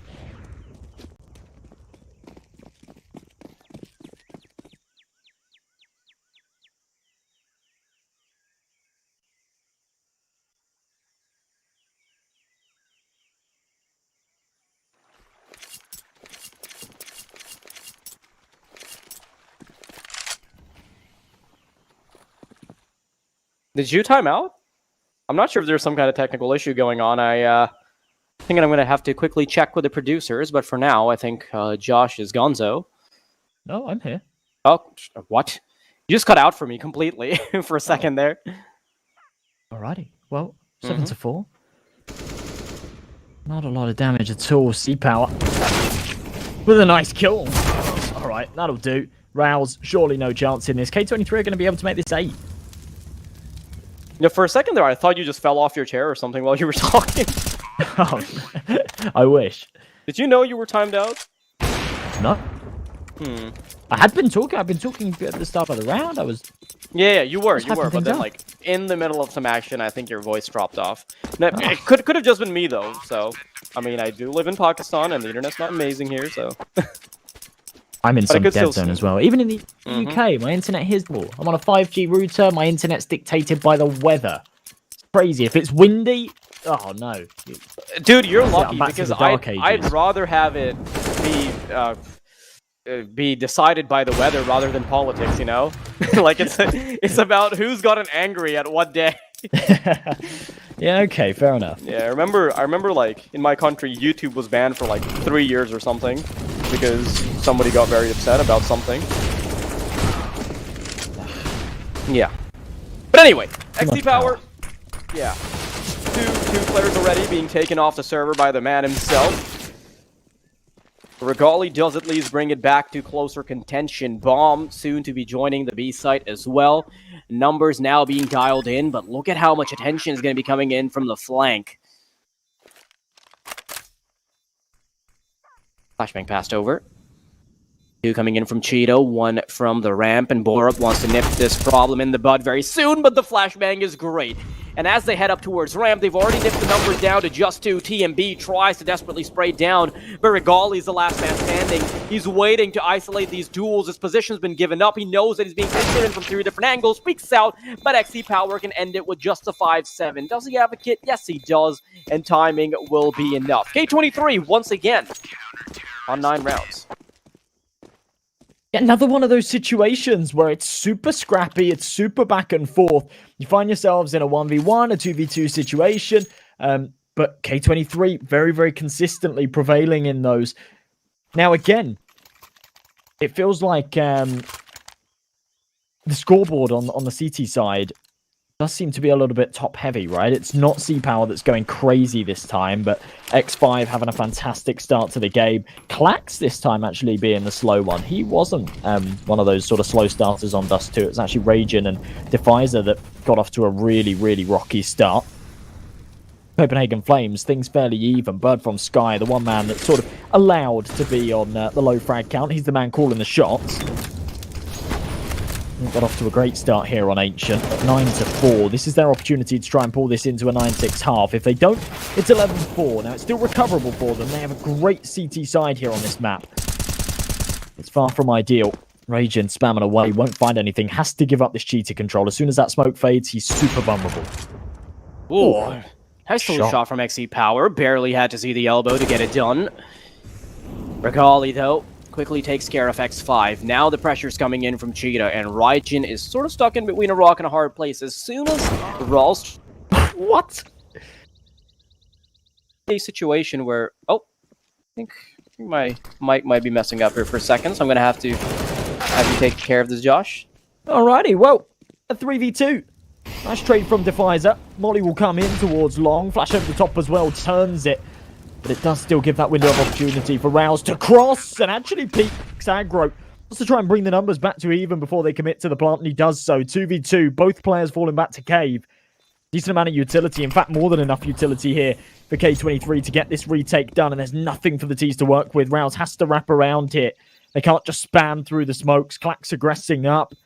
Remember, a rocky start for him. He's 2-7, but as they tap the bomb, will there be aggression through it? They have to watch ramp. They have to be careful. Rouse is aggressing, and he's good for both. 3 kills in the round, and they go full tunnel vision there.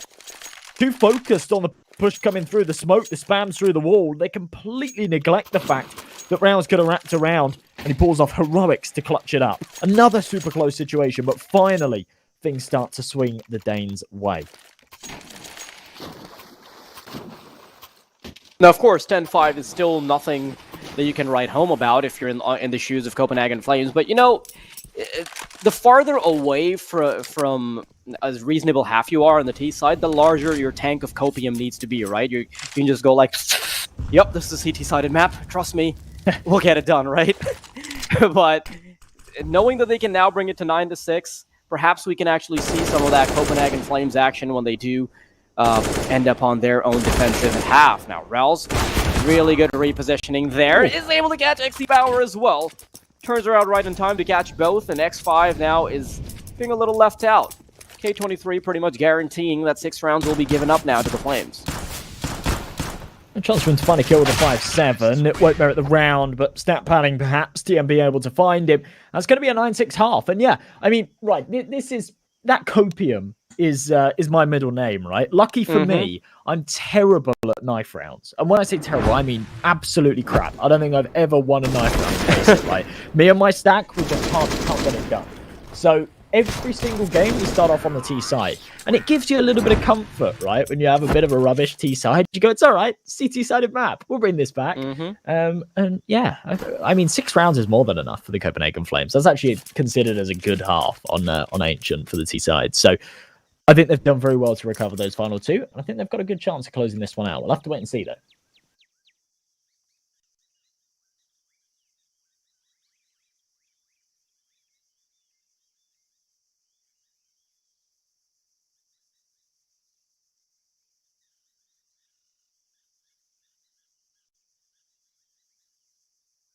Well, we didn't in the first map, but now we've got a 2-minute break at half-time. So we'll be back in just a moment, folks, to bring you back through the action of the second half pistol.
With a decent amount of util and the fast play towards A here, this could be chaotic.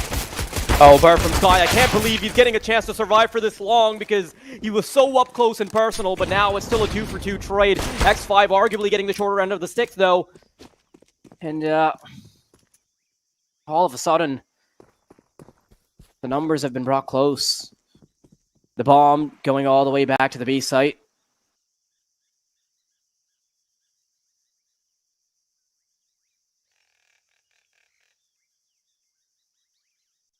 I want to see how this aggression from the Flames is going to pay off, because look at how XC Power is paying absolutely no attention to the flank. Does he even know that they can be pushed that far up?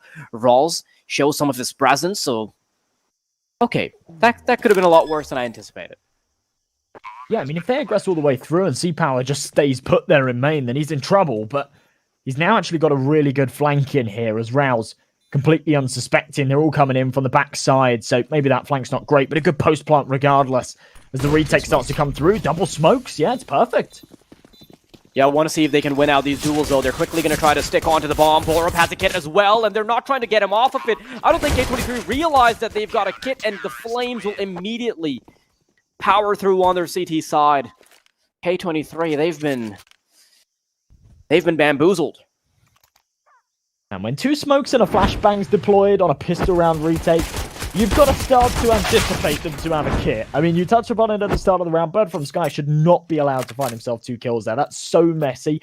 The Glocks at that kind of range should be able to find those kills. And yeah, the fact that they don't is problematic, to be honest. And if they had an extra man, maybe even 2 extra men there, I think we could have seen that round go their way. With the bomb going down, they could have gone for a buy here. Instead, they actually opt for Mac 10 on X5 and a full eco on everyone else. C-Power will have enough to buy an AWP into this next round, potentially. The pistols just fly into the A site, but they'll get mowed down here. Oh.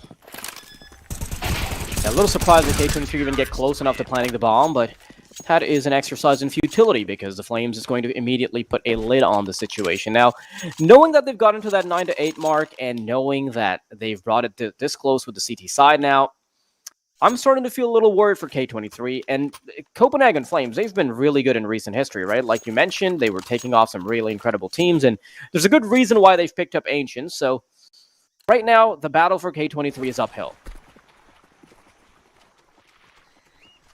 It definitely feels that way. They have got the weaponry behind them, though, and I actually quite like the fact that even after getting the bomb plant and having a reasonably close round in the pistol, they don't throw themselves into a Galil buy. They've recognised the fact that C-Power's having massive, massive impact with that AWP, and that it's very important that he can pull one out as soon as possible here on this T side, not falling for the same trap as Copenhagen Flames did on their attack.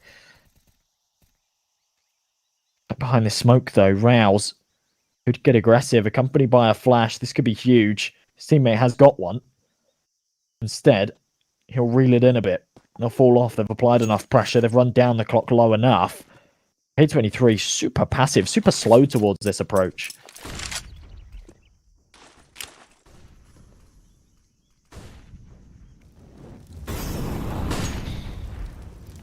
And for good reason, right? They've drawn out quite a bit of utility from the CTs as well. There's only one smoke and a Molotov remaining under Golly and Rouse just in terms of defensive utility. But Ryzen can get it done with some good old elbow grease. First kill on TMB. Opportunities suddenly opening up, but that's also the timer ticking down, so K23 have to make something happen fast. Flare from Sky, first point of contact, and as Ryzen flies forward, he's going to be enough of a distraction for X5 to get the recovery kill. Vral's pushing in from behind. He wants to be the one flank coming in from Cheetah. Doesn't opt to... Okay. Quickly changes his mind. Opts for the M4, and Regali is going to be left unchecked. These are two different positions where the CTs can be such a big menace from. Regali and Bora quickly cleaning house, and with Klax getting a kill, suddenly it's a 2 versus 1. But with the bomb being left unrecovered, he's got to spend a little bit of time, and it's not going to be the easiest of duels. 8 seconds, and this gamble, I don't think it's going to work out for Klax. He actually plays that quite smart. Now he's got a bit of an opportunity to dance around the box. But unfortunately for him, Regali prevails. Super messy from Regali there towards Donut. I thought he might get caught out, but converting that all-important second frag buys him the space. And then he can just toy with it. 9-9, the scoreline ties up. K23 with that bomb plant do have a bit of cash to work with. Not going to be enough to pull out an AWP, though. So go for a full rifle setup or a half investment here and a full buy in the next. That would, of course, allow Copenhagen Flames to take the lead, though. They're looking good. They've got a bit of momentum behind them. K23 haven't bought anything yet. This has got to just be pistols. No, okay, they go for a timeout. I was going to say, full eco doesn't make a lot of sense when they've got the max loss bonus. And the true economic game.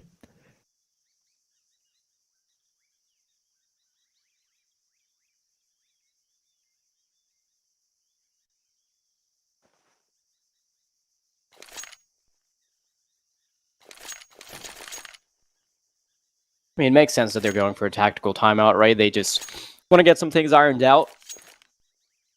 The CT side Flames is going to be so difficult to get past.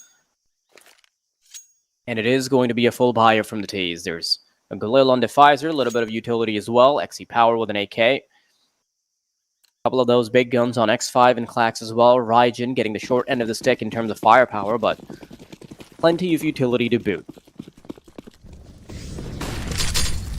Oh, yeah, there we go. Okay. They make the call. Full buy here. And okay, up in the tempo. And piling on the pressure towards middle. X5 with a nice entry is traded out. Both teams come away almost dead even from this. Klax and TMB tagged up. C-Power with a perfect entry onto the B site, though. And that's it. They've got control of it. This C4 will be able to go down. And K23 might actually be able to convert this one. Oh, nice shot from TMP. Suddenly makes the possibility of a conversion that much harder for K23, and now with the utility rolling in, knowing that there's a bunch of pieces on Regali as well, this could very well be doable, but that's one of the opportunities that's been denied. Defies are good for the first kill, collects the second as well, and now this AWP from Regali isn't the best option if you're going for the retake. Backs off, knows he's got full util, diffuse kit, armor, op, not a chance he's going to risk it for pretty much no chance at a retake. K23, double digits. That's a good round from them. And I like the way that they call the timeout. take a bit of time to discuss things and say, okay, actually, we've kind of played a little too slow in these rounds, and often been kind of picked off early. So let's make sure we secure ourselves this man advantage. C-Power, just send him in, right? Most of the time when he's got an AWP, he's an absolute demon. This time with a rifle, it delivers the same kind of firepower. A lot of stuff from Defizer there as well. So lead in their favour. Another tactical pause here for K23. Perhaps trying to calculate the economy here of their opponents, because Regali managed to save that AWP. Now, he's got no money behind him. He's reinvested util and everything with it. I think he possibly even dropped that M4 over to Bird from Sky. So they are going for a buy around him. Not going to be a huge amount to work with, though. Couple of M4s. I think we'll see... Oh, wow. No, okay, yeah, 2 M4s. They were being thrown about. I thought maybe there was 3 for a second there. 2 M4s, 2 MP9s, not a lot of utility. So a good chance for K23 to double up here, force their opponents onto an eco, and really take the lead and start to run away with this one.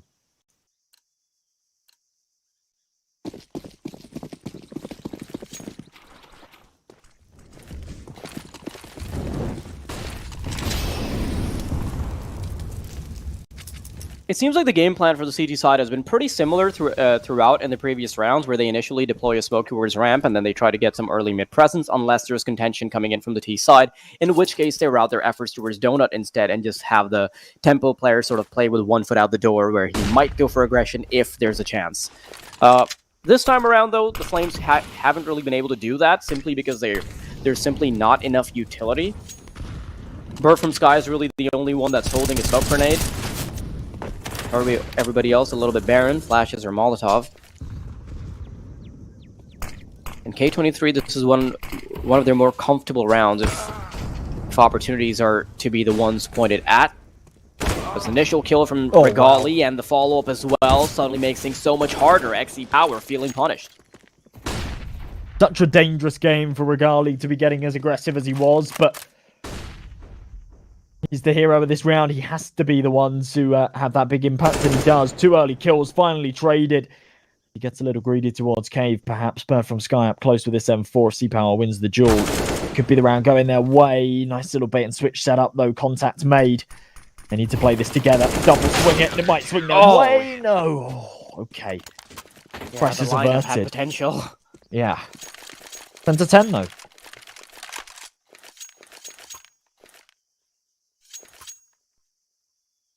No money here for K23 as well. This was one of the chances for K23 at conversion, right? Have they gotten the previous round courtesy of the Flames not having too much utility? There would be a chance of snowballing it. You know, the CTs would have to go for potential reinvestments into pistols or nothing at all. At that point, you can maybe see K23 at something of a 12-9 scoreline. And we have such a weak T side compared to what the Flames is putting up on their CT right now. That is sort of the win condition that you need. Instead, we're looking at such a scrappy scenario for the T's where they've only got 1 MAC-10. They've got pistols on everybody else. The Flames might just be climbing on Ancient and guaranteeing a third mapper unless we see something crazier. Yeah, actually could have been huge from K23, because Copenhagen Flames were on a $1,900 loss with no cash in the bank. Oh, that's brutal. Defizer, stop peeking. Yeah, $1,900 loss bonus, no cash in the bank. So even on the buy round, they'd have had like 4K. Watch this, though. Oh. Yeah, Ramp is about to get a bit dicey, potentially. Yeah, they want to go through with a flashbang, and Rawls is not going to allow this transgression. Immediate recovery, though. XT Power and X5, good for a double. M4 recovered as well, MP9 in hand. And suddenly this 2v3 could be doable. AWP around the corner is going to disallow it, and TMB is good for the final one. 11 to 10, the Flames, they might be taking a bit of chip damage, but it's always going their way. Well, considering how the round started and a momentary 5v2, they've done well to find themselves a couple of kills and get that bomb planted. But still, far from a success here from K23. They have got money to go for a buy. C-Power with that AWP has been fantastic with it. Rifles on the other side. The issue is, I really feel for K23, is that Regali's come to life. He's got an AWP on his defense. He's been hitting some really, really nice shots with it. Over on the T side, we didn't really see too much impact from him, just down to lack of opportunity, right? So many positions where, or so many situations where they're forced to go for MAC-10s, Galils. He wasn't able to pull out that sniper. Here, he wants to be the king of middle. Util deployed. No one peeking into it just yet. He'll be patient. He'll wait. From Sky. Maybe baited into a bit of a false sense of security here as he gets aggressive. Spots nothing towards the ramp.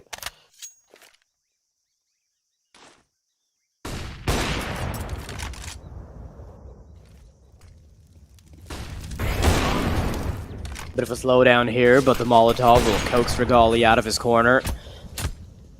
That's the kind of opening that XE Power needed, but it's not coming for free. It's the expense is quite a few points of health being taken off the man himself. And the Flames, this is one of the rare scenarios where they're actually feeling threatened. I feel like, to be honest, he shrugs it off because he's got an AWP, right? But with Regali falling early, sniper retrievable, TMB's got it.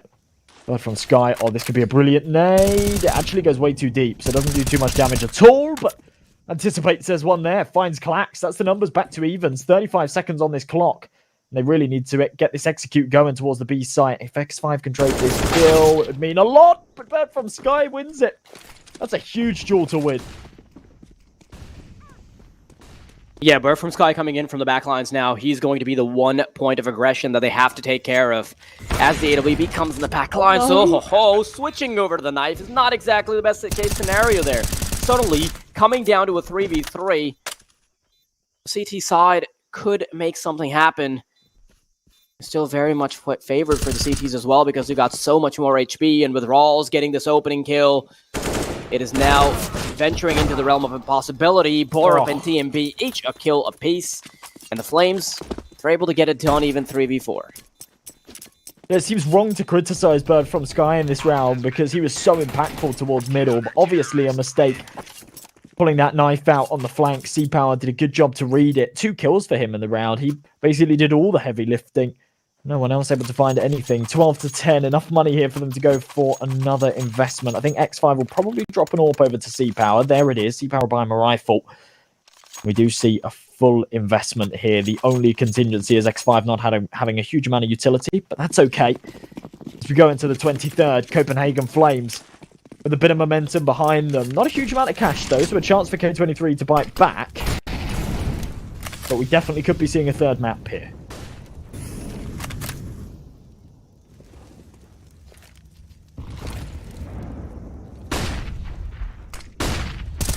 But from Sky, his push is quickly delayed by the fact that there's a flashbang coming his way.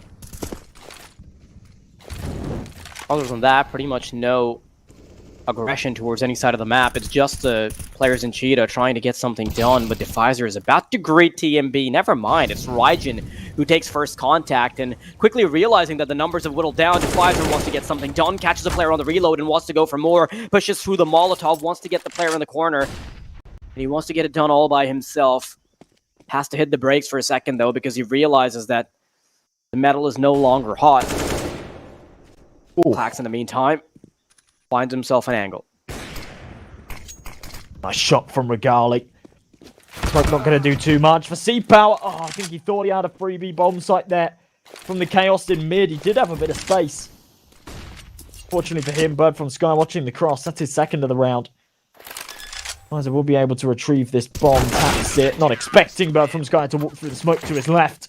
And he gets caught out 13 to 10. Another round that, in theory, comes close, right? K23 bring it into a 3-on-3 situation. It looks like they'll be able to take a bomb site. And then it's late round that they just completely crumble. Another tactical pause comes through. I'm not surprised. To be honest, realistically, they need to drop down to pistols here. Go for that full investment in the next. Maybe go for pistols and change the pace a little bit. We haven't seen them on the A-bomb site in yonks.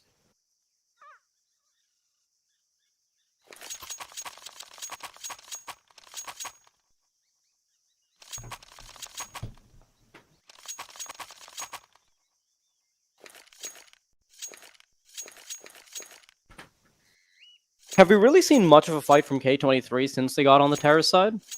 I don't think we have, right? We've only seen one round come from them, and this is where the statistic you were talking about comes into play. I mean, the Flames, they're an excellent CT side team, and so far they've put a lid on the situation as soon as they've stepped foot into the shoes of the defenders.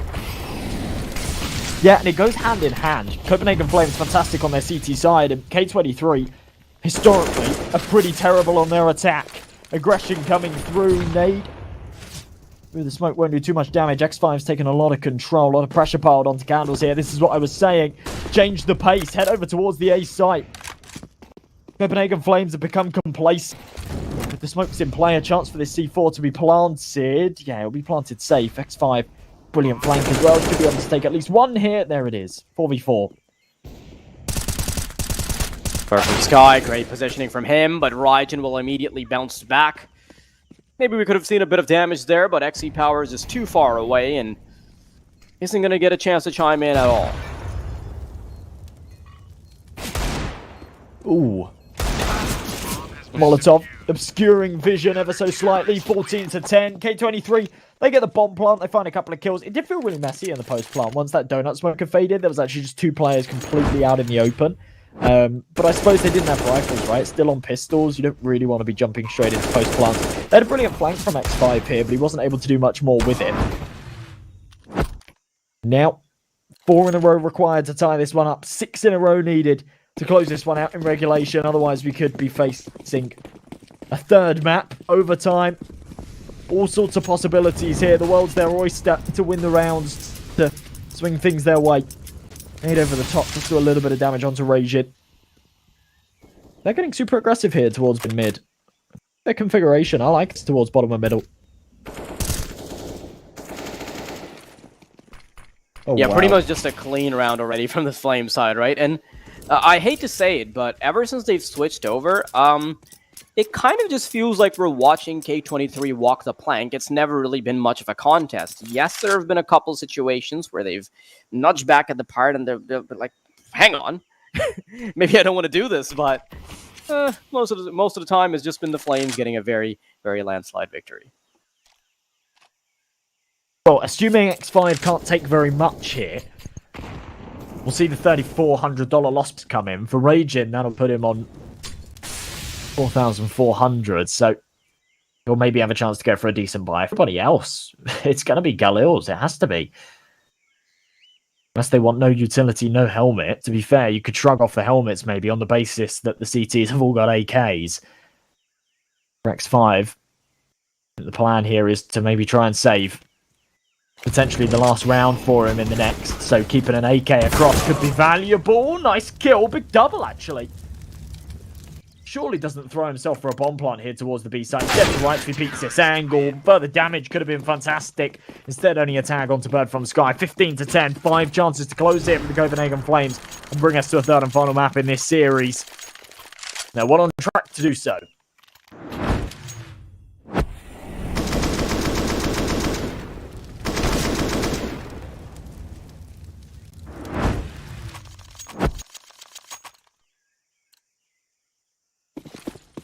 It would honestly be just a miracle if K23 can turn things around. So far, they've exhibited no signs of being able to fight back against the colossal defense that is the Flames. They've been so good at applying the pressure, and this time around, K23 just want to go out with a last hurrah straight into the B site. Bird from Sky is being left unchecked, and as soon as he unpeaks, this could be over. Never mind, because Raijin and Defizer are still making things difficult. Borup, really good nade from the man, but it comes down to a 3v4 for the CT side. X5 is trying to apply the pressure. Borup responds. Flax is playing around the comfort of the smoke. Regali gets him through it with the AWP. How has it gotten to the advantage for the CT? Scratch that. Raijin is still alive and kicking. Now TMB and Borup, they're tasked with the responsibility of getting this over the finish line, but K23 want to stop it right in their tracks. Smoke finally deployed. There's a player coming in from Chiquita as well. TMB doesn't quite stick it. XC Power comes out with a Mac 10. Through the smoke, and TMB can get it done. There's enough time as well, and the Flames will quickly bounce it over the edge. 16 to 10, and it's all over. Map number 2 is done with, and the Flames get a chance to take it to map number 3. Well, it felt one-sided regardless, but still a beautiful clutch. Gorgeous there from TMB to close out that 2v1. A 180 for the second frag. A lot of messy kills here in the replays. Scrappy stuff towards the B site. It looked all over. Here's that 2-on-1 again.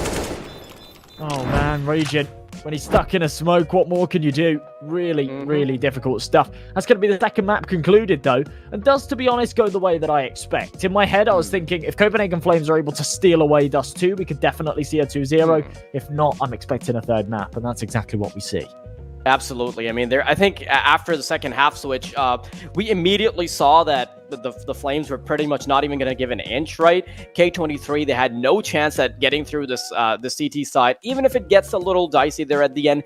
The fact that they're able to pressure with some of their aggression on the T side, it was a little bit too late. Maybe we would have seen some rounds going their way had the aggression been brought forward earlier on, but round after round, going into a slow default, they were just getting absolutely out-pressured by the Flame squad. But we still have map number 3 to go. That is not going to be as one-sided, hopefully. So we're going to catch you right after a short break.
by the Flames on their second half. I mean, if you look at the scoreline, it looked kind of close, right? So far, 16-14 on map number 1, 16-10 in the favor of Copenhagen Flames on the second map. But now we're looking at the decider, and Nuke is what it comes down to, and Nuke is where it'll all be dished out. I was saying before as well, Nuke is one of those maps that does really lean a little bit heavier towards K23, but it is still a bit of a coin toss, to be honest. It's a third map. It's one that they have to knife the sides for, right? So it's a bit of a gamble on who actually gets to start off on that defense, which both teams quite heavily do favor their CT side. And yeah, to be honest, when you look at the first two maps of this series, they're two maps that both teams are very comfortable with. They play quite often. They're happy to pick into. And therefore, we saw a bit of a scrap, a couple of closer games. And then when it comes to this third and final, it's a map that both of these teams are happy to float as a third, but never one that you see them picking into in a series. Now, one thing to take away, K23 recently, and I'm talking 6 days ago, beat Sprout here on Nuke 16-10, which is a massive feat, right? Fantastic roster to be taking down in that kind of fashion, especially with their newest players and whatnot. For Copenhagen Flames, mixed results, to be honest. They're not great, but they have had to play against some pretty high-tier opponents. Losses against Tricked, Havu, Falcons, one win against Young Ninjas, but I don't know how much you take away from that one. So for me, this last map really does feel like a coin flip. Yeah. And I suppose that's how a third map of a best of 3 is supposed to be, right? It's supposed to be this like crazy decider. You don't really know what's going to happen. Yeah, there is one thing that I want to mention, though. You talked about how they've done it. They've played against Sprout with, you know, the addition of their new player, but that's actually not true because the bench happened 4 days ago, right? And they played the match against Sprout 6 days ago. That means they would have played their final match with Finnegan. So these roster shuffles are very, very recent, right? And I think this could significantly impact what's going to happen on Nuke. Oh, already the Flames getting such a massive advantage. TMB pretty much just has his eyes blindfolded, spamming through the smoke, is able to get the first double. And it's not exactly going to be the easiest case scenario for K23 as they head into the bomb side. Claxy's good for 1 frag, but before they can even really start defending this bomb, they've got 4 players to take care of. Defiser's the last man standing, and it's just a matter of time before he has to step away from the bomb and realize that the best he can do is maybe get away with a kill.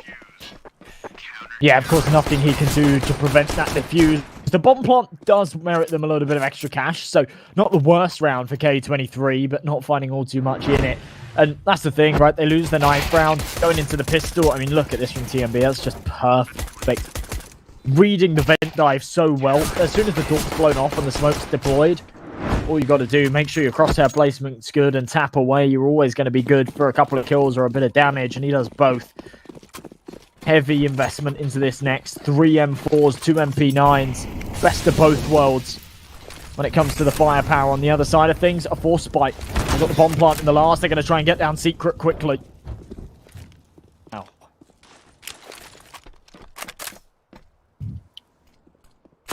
Yeah, that is a lot of space being given up, but Bird immediately is able to bounce back. And now they've lost a lot of that space, and they're going to have to walk straight into the M4 for Gali, who's very comfortable with taking this outside duel. Knows that there's quite a bit of range behind it. 2 kills for the man, and just a matter of time before he gets the third as well. So very nice cleanup here. Regali's good for 2. Bird from Sky gets 1 as well, along with TMB. So far, so good. The Flames making good use of their CT side. Yeah, a couple of very, very clean early rounds. K23, I like the initiative there. Just try and send it down Secret. Of course, without the cross smokes, they are under fire. And the reaction as well, the response to spotting them crossing was just instant. Get down vents. Rotate straight away. And it really did cut off their approach. Just down to the pistols now. We'll see them on a buy in the next. But yeah, far from an ideal start here for K23. 2 Desert Eagles, 2 P250s, X5 not investing anything. So far in the 2 rounds that have been played, they've only found 2 kills. They were both on the pistol round. Copenhagen Flames not quite rolling in the money just yet, but as long as they have a clean round here without too many casualties, they will really start to rack up that cash, build up the bank a little bit. TMB falling early though, not ideal.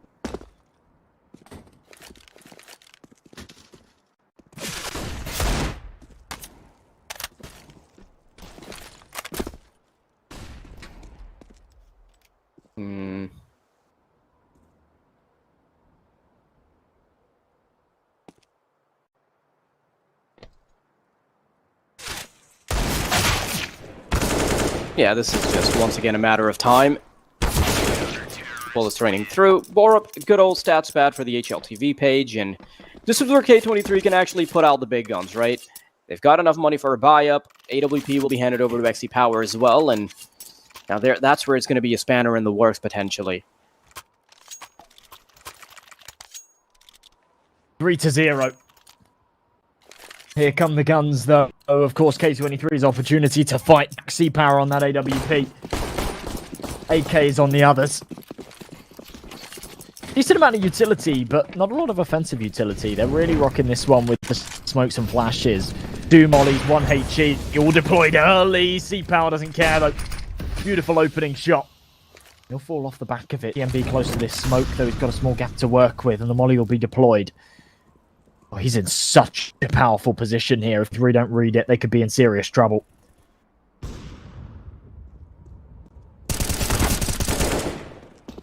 No, word from Sky, very aggressively postured position there, close to the vents. Being a little unanticipated there, and comes down to the 3v3, and as they're crossing over, it's going to be very difficult for this AWP to take care of things. TMB is kind of in a rock and a hard place. If this Garage player can be a menace, and TMB anticipating it, good for the quick scope. He knows that there could potentially be another one as well. Rawls on the reinforcement.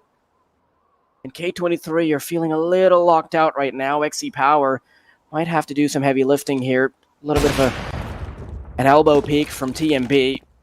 He's able to get quite a bit of damage as well. Now, the Pfizer and XC Power collectively on less than 60 points of fell. They're just one M4 spray away from certain death. With 30 seconds on the clock, things are not looking easy. I think that might even be an understatement here. C-Power should be able to get the drop onto TMB, though. Really does come down to timing. Almost, it doesn't quite bless him. He hits the shot regardless. 2v2, 20 seconds on this clock. Third from Sky on the site, though. A real spanner in the works. Flashed over the top. He's able to find the kill. That's round done and dusted, surely. As Defizer does trade it, but he won't be able to do anything more. Rouse comes in from the sideline. 4-0, Copenhagen Flames. They cut it fine. The rounds come close, but they do continue to win them.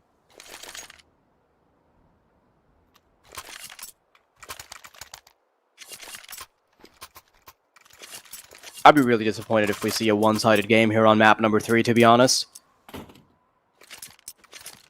I do expect K23... Yeah, I mean, I do expect K23 to, like, have a lot more going into it, but keep in mind, the reason I brought up that they had roster changes right before this particular game is because Nuke is so much harder to play if you've got a stand, and if you're shifting any of the pieces, it's just going to be a disaster in terms of communication. One of the maps which requires some of the best communication when it comes to rotations, and especially watching outside and things of that sort. But into hell we go. K23 doubling down on just trying to get these players away. Ryzen with a really nice one-tap onto TMB. Op taken care of as well.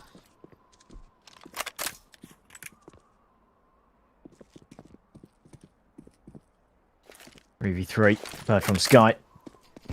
Good nade. Let's actually do a little bit of damage. Still a minute on this clock, though. K23 find themselves in quite precarious positions. I mean, they're deep behind enemy lines, but they don't really have any map control that they can work with in terms of getting a bomb plant. They still haven't got control of any of these bomb sites. Region with an AWP. Not the normal sniper. 45 seconds left. They do need to try and pressure their way onto a bomb site. They will creep up heaven and try and make something work. Rouse might be able to get the timing, though, as he comes in from hell.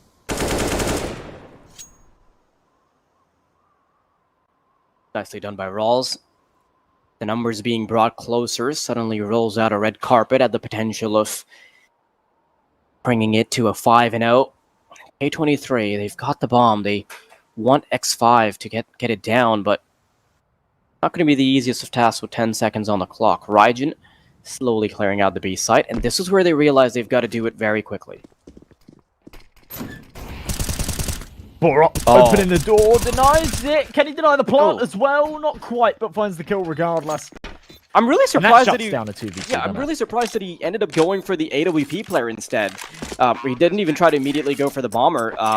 Perhaps I think I was looking at it from the angle of just, you know, interrupting the bomb, knowing you've got a teammate alive, and that being enough for the denial. But instead, wants to get the job done all by himself.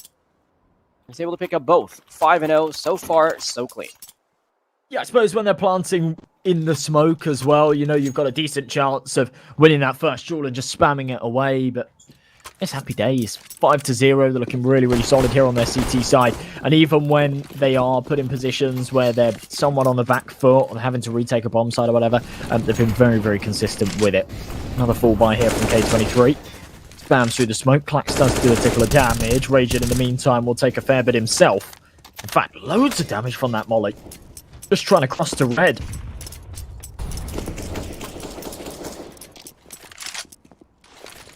Again, just standard stuff here for K23. Running down this Copenhagen Flames utility. Still plenty to work with for now, though.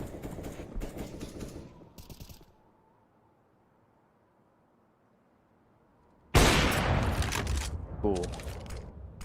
Flank's been taken off by Regali. Already a fair chunk of damage off of the terrorist side. Bam's not being too friendly either. And so far, it seems like K23 are suffocated on all fronts of the map. They've not had any success towards outside. They've been getting shut down every time they've tried to push too squeaky. And Perfum Sky doesn't even need that full-fledged wipe. He switches over to the USB and is able to take a head down.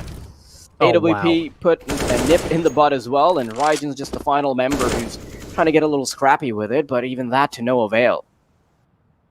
Yeah, 1v4, 30 seconds, no bomb control. I love the defense there as well on the A site. Bird from Sky can afford to swap out to the USP and just continue to spam because he knows he's got the support there for the trades. Player on the site and fire off a couple. That was Rouse, of course, knowing that the Heaven player's watching Squeaky, so he doesn't have to worry about his swing from the left-hand side. They just have all of these luxuries because they're all supporting each other so well. Hey, Jim. Not sure what more he can really bring into this one, and it will just be the save, of course, who carry that AK across into the next. It forces his teammates to buy around him, but I think they would have anyway, so it doesn't really polarize the economy because he carries across that AK. He can buy a couple of flashbangs with it, and his teammates will go for the full investment regardless.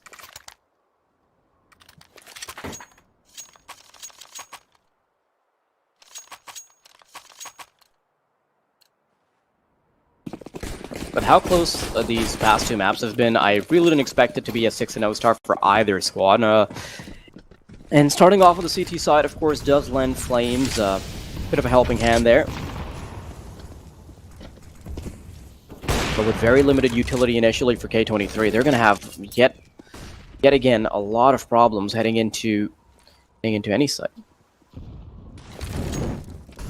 I'm just getting distracted out of my mind right now because there's a cat just like meowing its head off outside my door. Oh, wow. It's Is not it even yours? mine. No, it's Oh. not even mine. Let him in. I love cats. In the I'm like cat- Dr. Doolittle when it comes to cats. In the cat's defense, my mom's been feeding it like every other day, so Ah, like see, it yours sort of now. has a, yes, it sort of has this expectation of being fed, and it's strange because you start by feeding a cat leftovers, but then it like graduates to buying cat food for it because you're like, I mean, you can't have leftovers all the time, and then you'll just like start feeding it all sorts of little things, and then you buy it a little cat house outside your door, and then at some point you just have to adopt it, right? Yeah. Hmm? I love cats. I'm a big cat fan. Nice opening kill from Regali, though. Full investment here from K23 again. Just being shut down. TMB even adding insult to injury. Swapping to the USP again. And these rounds like they're pistol rounds. K23 are really just struggling to make anything work here. It's so difficult to watch, to be honest. Just round after round. Changing things up as well. It's not like they're just throwing away these ones. They are often sort of changing things up, going for different tempo changes, going for different map control, and it's just not working for them at all. C-Power already made the very, very early save call to just fall right back to the T-spawn, and it'll be a 7th here for the Copenhagen Flames. Counter-terrorists win.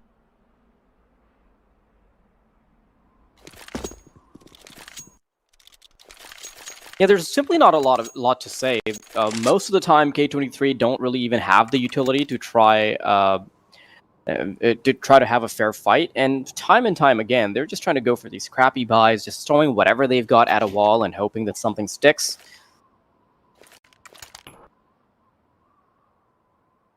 And once again, you're going to be seeing a similar scenario.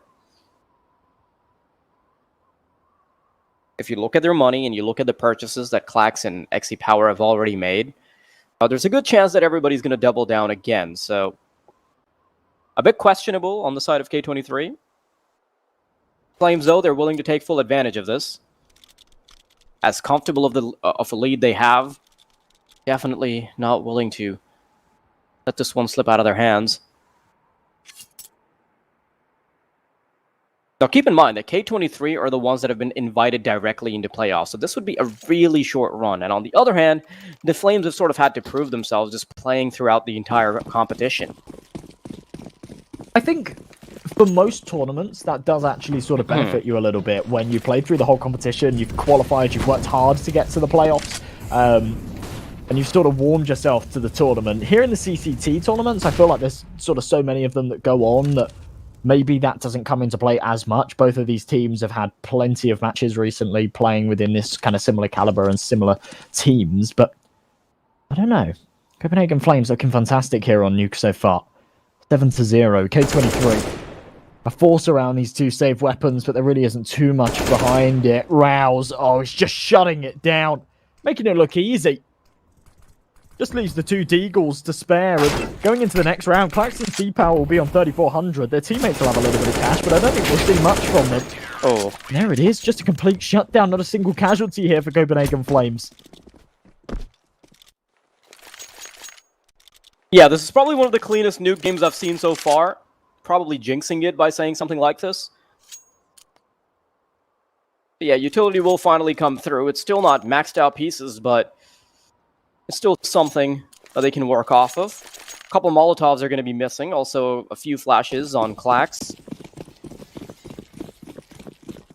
But in the meantime, though, if you want to get skins as quickly as this game is probably going to end, you can go ahead and check out our partners over at Bitskins. They've got their P2P trading deal going on as well, so go ahead and check that out.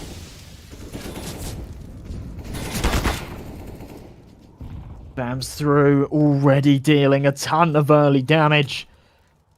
And you know, these super one-sided starts to a game don't mean a whole lot when they're recovered. There's still a chance here for K23 if they can put a round on the board in the next couple to try and recover this one into a decent half. Yeah, I mean, hypothetically speaking, if you can get away with 7 rounds here, there is pretty much nothing stopping you from having a monster performance on the CT side. In fact, I think it would even be favorable now for K23 because they could take away a lot of the momentum that the Flames have built up, and this could be where things start to get heated up. TMB falls in his attempts to recuperate the losses. It's a little aggressive. And now they want to head down from Secret. Two-man advantage, taking a lot of damage though. Boron could go huge here. Oh. He can tap the heads like Whack-A-Mole. There's two. Needs the jackpot, and he can't connect the third. But he has done a lot of damage, made this doable for his teammates as Rouse is already on the rafters.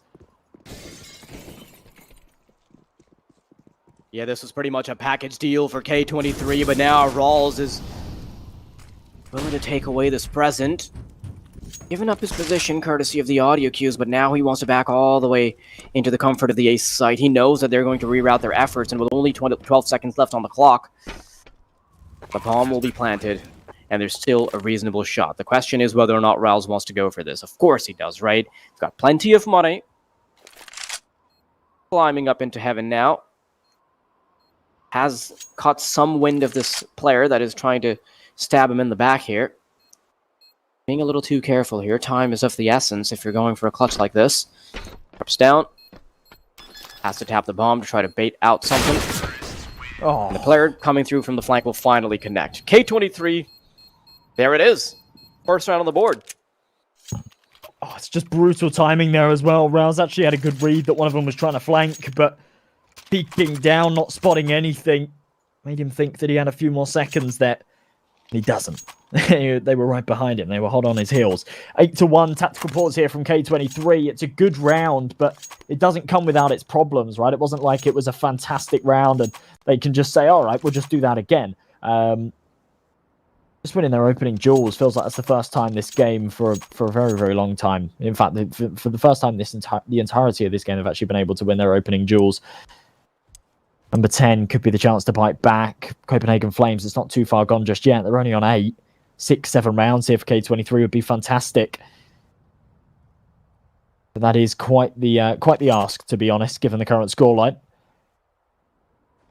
Certain people not showing up either. C-Power, who's been a demon throughout this series so far, currently sitting 2 and 8. Just hasn't really had the opportunity with this AWP here on the T side of Nuke.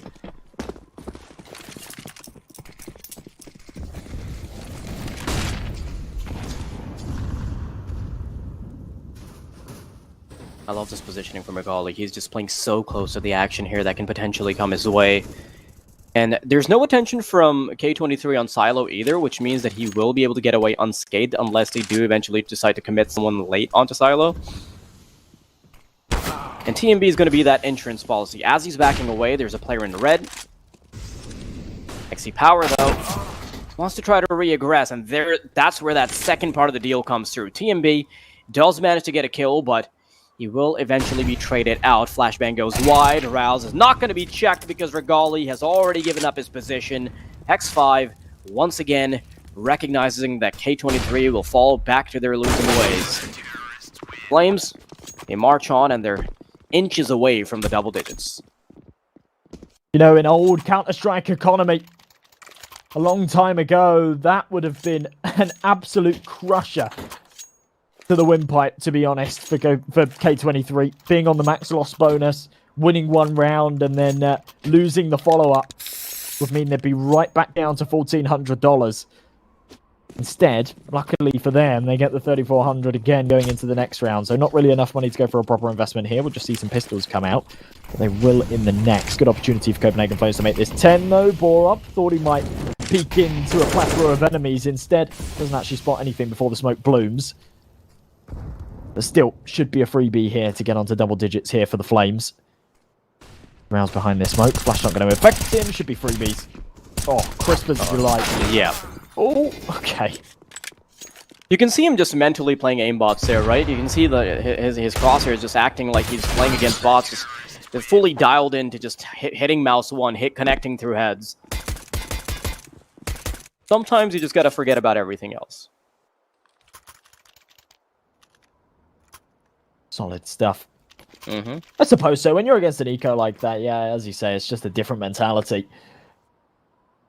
10-1. This has been such a one-sided map so far. Of course, still potential for this one to be contentious, but at this point, I'm not leaning towards it. All buy out, but that hasn't really merited all too much here for K23 so far this map.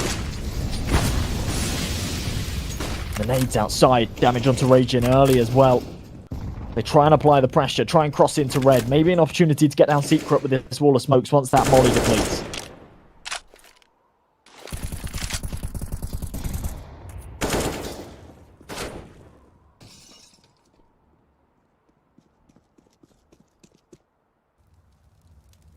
Always sort of a stalemate situation for K23. Every time they try to aggress outside, they're always just picked up, and this time around, the line of defense that they'll be walking into is Rawls tucked into secret now. That's something they leave completely unchecked. Good for the first. No reason for them to even check him out for the second, and ooh, didn't even realize that Klax was that far in. Comes in from the back lines. That initial vent positioning does allow him to get the kill, but it's a little too late because the kill has already been secured. The Flames feeling a little violated here because all of these positions have been given up, and they're unsure of where these players can come from. Klax has actually been really fantastic on the lurk so far this game. Often finding himself in really deep positions, and to be honest, you know that your lurk is doing a fantastic job when us, who are sat here with the X-ray on, with the dots on the minimap, can't even work out where he is.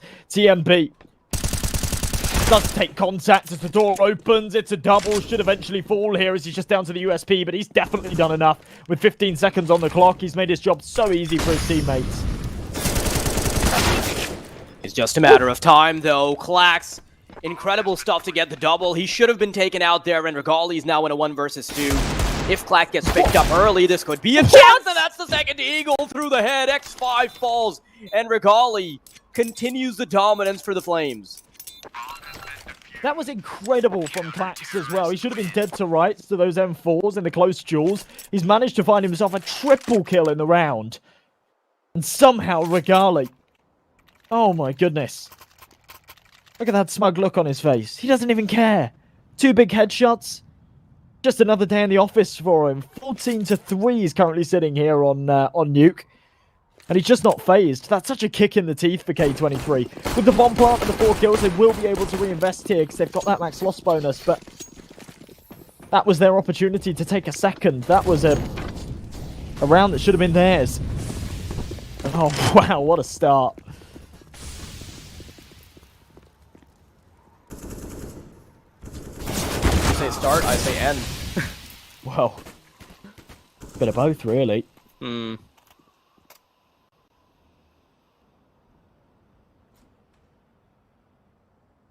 It's almost as if we're just waiting the rounds out, right? K23, they had maybe 1 flash in the pan, but other than that, it's been about as clean as it can get. And that's where so much of the potential for the Flames is really hidden by their statistics, right? I mean, they haven't really had enough of a chance to climb the ranks just yet. Otherwise, I do think they would be rated much higher. I think they would be a lot closer to top 30 than people think. Yeah, I mean, these are super experienced players, right? There isn't the same kind of question marks like on K23 right now, who have got someone like Divisor, who is a real young gun and unproven so far. Every single member of Copenhagen Flames is a proven player. And I think every single player here, other than maybe Regali, has had a stint on a top 30 roster as well at some point in their career. So there's a huge potential for this team to become a top 30 roster. Maybe not breaching into that kind of tier 1 level, but definitely around that 30 mark. And I think there's a lot to be said for that as they kind of develop and stick together for longer as a side. Borup actually hitting an ace there, which is pretty crazy. That was against a full buy as well. A little bit anticlimactic because it wasn't anything too flashy, but 12-1. Copenhagen Flames just don't even look phased here, do they?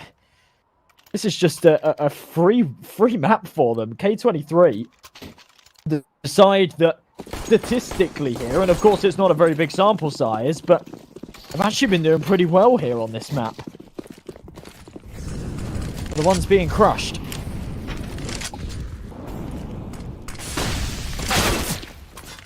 Ooh. Okay. That's a bit of a start. Just sort of a balls to the wall approach where they're going for anything they can, but as soon as they get that initial kill, they're going to slow things down. Surprisingly enough, X5 and Raijin can quickly double it up with kills. Ooh, XE Power, get another one coming through. Didn't really expect them to haphazardly put a round together just like that, but I suppose if you throw something at the wall enough times, it will eventually stick. But 12-2, still definitely not very salvageable for K23. I mean, I would love to see the win conditions, you know. Maybe if they get to 3 rounds, and then they get the piss round, and then they get the gun round after that. But that's like me saying the strategy for winning a game is to just win, you know? Yeah, well. I mean, comebacks like this, we've definitely seen them in the past. If they can take a 3rd round here, but obviously not favorable. That last one, I do like the way that they kind of suffocate a little bit, right? They take damage control, they bomb through lobby at the same time, and they really do suffocate those A players.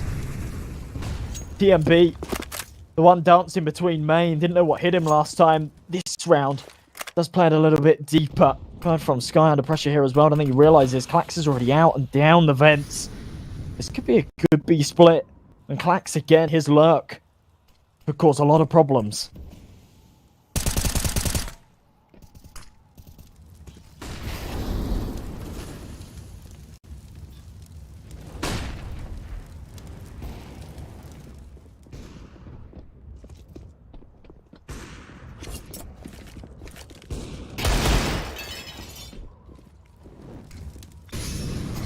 Yeah, Rawls is going to be that one line of defense that they have to take care of. The smoke isn't exactly perfect. In fact, it grants them a one-way of sorts. And with the bomb going down, the advantage will still be for the CTs because they do have a little bit more utility to work with. XE Power, though, making things near impossible. 2 kills for the man, even follows it up with a no-scope. And Regali He has gotten a clutch before, but this one might be a little bit out of reach. 12-3. K23, nice little resurgence at the end, but so far, man, they are absolutely at the mercy of the piss around. Yeah, they absolutely are. I mean, they've done well to recover those. From Sky, slowly getting the bomb down, and Bird actually has quite a bit of HP to work off of, so it's not exactly out of the realm of possibility, but two players moving in from Decon, now they want to go for aim duels. Definitely doable here with the bomb down despite having the man disadvantage and not a lot of health behind them. It'll be tapped. Rouse tucked behind the door. Raging waiting for it to open and ready to take the fight all day long. They're not actually holding this defuse. Finally, Raging will get on it.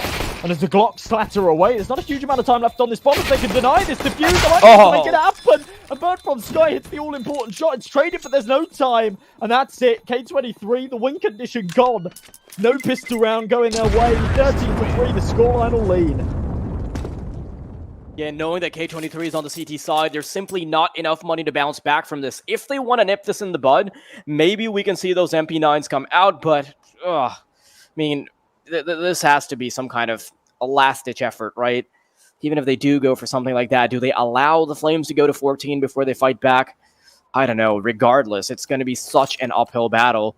An uphill battle where they've got Tax on the mountain, they've got a snowball that's waiting on the top that'll start rolling down at them. Lots and lots of difficult stuff. One mistake and everything could fall apart for the CT side, even if they can get their money in order.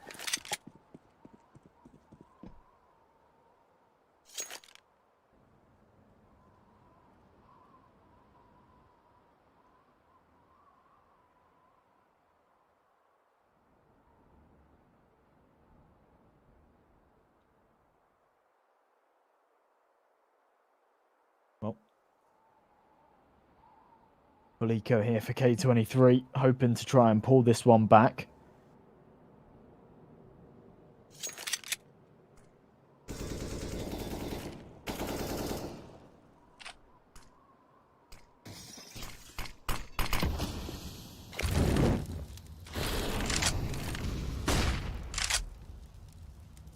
Should mean the scoreline will go 14-3.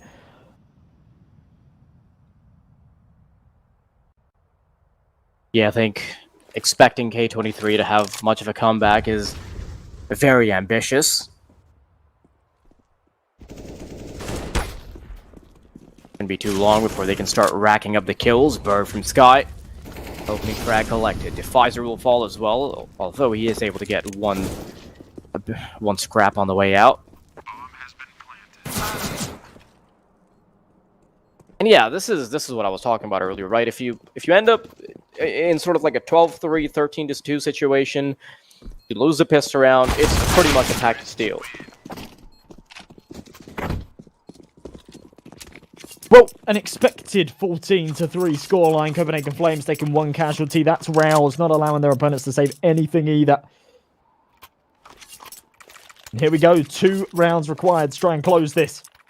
And the Flames have got some momentum behind them. Going for a bit of a bonus here with 3 Galils up against the full investment. Dangerous game to be playing for C-Power, though. Glass Cannon. I'd say that arguably is the more dangerous play right now. But of course, what have they got to lose, right? They need to just throw at this whatever they can. C-Power going hyper-aggressive as well with this AWP. It's not going to work out for him at all.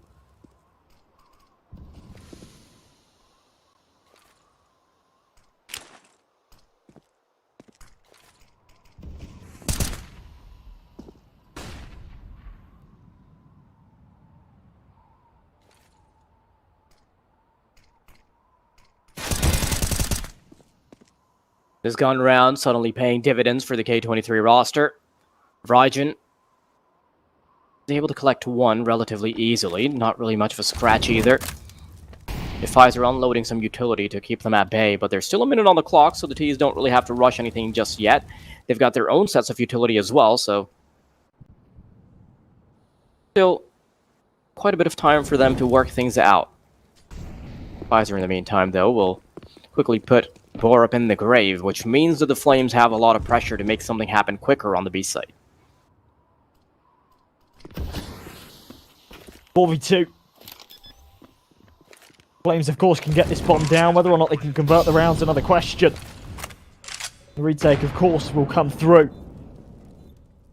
Regali up close, low on health. Rouse there with full HP. 3 flashbangs to work with. The Regali. No way. Surely not like this.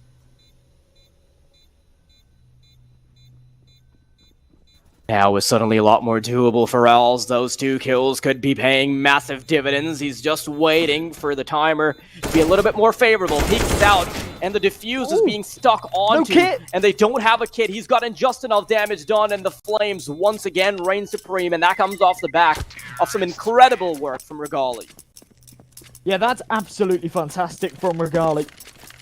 In a situation where he's low on health, he goes for an aggressive fight because he kind of has to. There's not many options for him, so yeah, just gets up close, gets in their faces. It's absolutely perfect. 2 big headshots. And Rouse doesn't have to do a lot. Knowing that the opponents don't have a huge amount of cash, there's a decent chance they won't have a kit. So just, yeah, tuck yourself behind the doors. Don't face until you absolutely have to. And he's able to deny the plant. Messy stuff from the attackers. Trying to get back onto that site. C-Power holding onto the angle. Did anticipate the boost. Comes off at the wrong moment, though. Finds nothing early for now.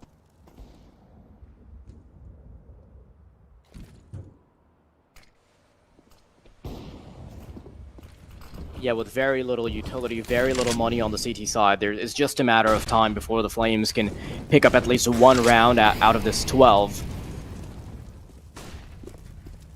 And we could already be looking at the 1 right now. One player tucked behind Lonely as he peeks out. Oh, I think Regali unscoped without actually firing off a shot, but it doesn't matter too much. Bullet straight through the skull. X5, though, he's still trying to keep things close in contention. You can see that they're going for this last-ditch effort, just a desperate attempt at least gaining a few rounds. This would be a very disappointing exit from the tournament, knowing that they were invited into playoffs, but I mean, what can you do when the Flames are being so fantastic? Yeah, to be honest, this is quite an anticlimactic end to a very to a very contentious series. Black's in a good position to find himself one here. Here's one behind. Okay, Bird from Sky is actually watching his location. Still manages to bring it into a 2-on-2 and get out of there alive. Impressive feat in itself, but doesn't survive for much longer. Sprayed away through the smoke, and Defizer has to try and pull this one off to keep his team afloat. And then they need 11 on the drop. Should be able to take this first. Now his position's known, and TMB will be able to swing and take him out. 16-3, the 3rd map of this series concludes. Copenhagen Flames just pulling off an absolute masterclass on Nuke. I mean, at this point, map number 3 was basically a formality, right? It was about as quick as it could possibly be. Copenhagen Flames definitely showing their dominance there. And although Dust 2 was a little difficult for them to get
rate on that situation.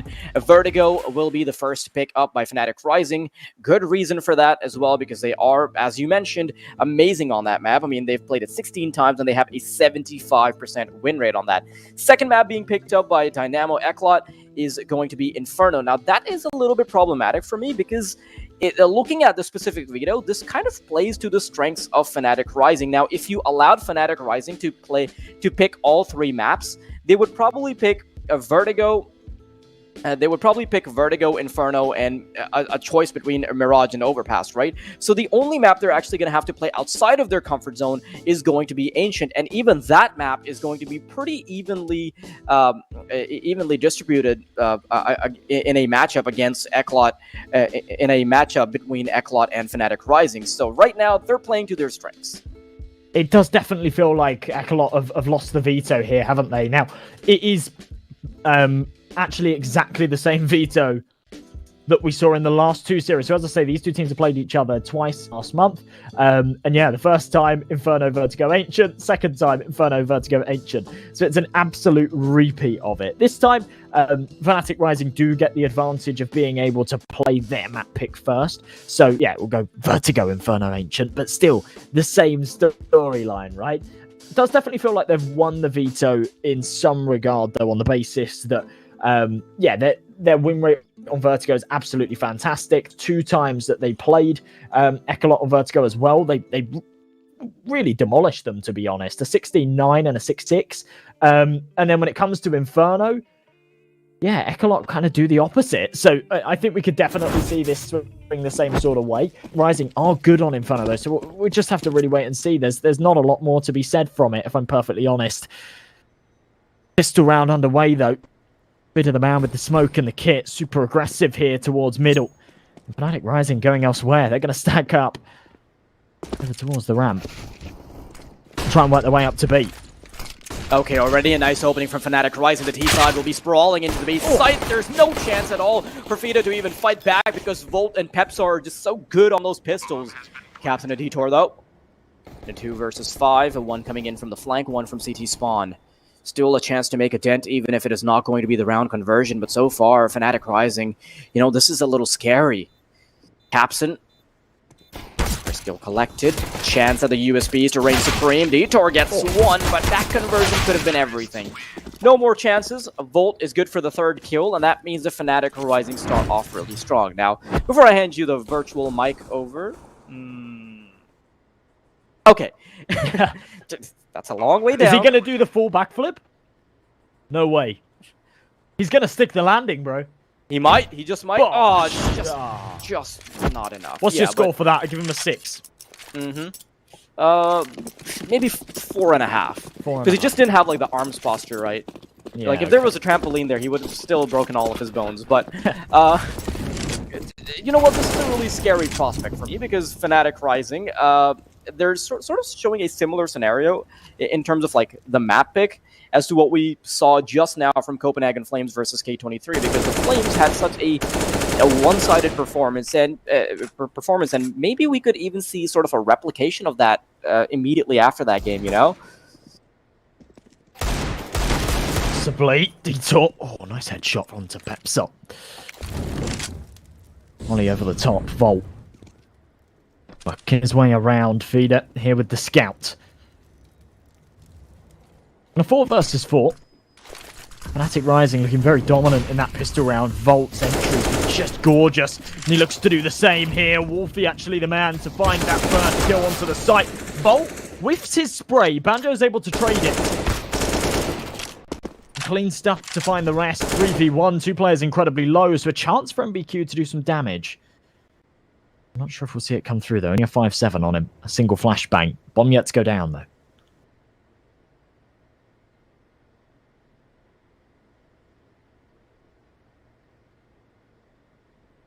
.57 could still be very dangerous, knowing that they're well within reach of 1 bullet from Maze and Wolfie. Banjo, though, very comfortably gets the bomb down and just sort of a waiting game now. NBQ doesn't want to let this potential go. Goes for a bit of a pot shot. but he can't quite get it connected as he's walking away. Fnatic Rising, nice way to start things off.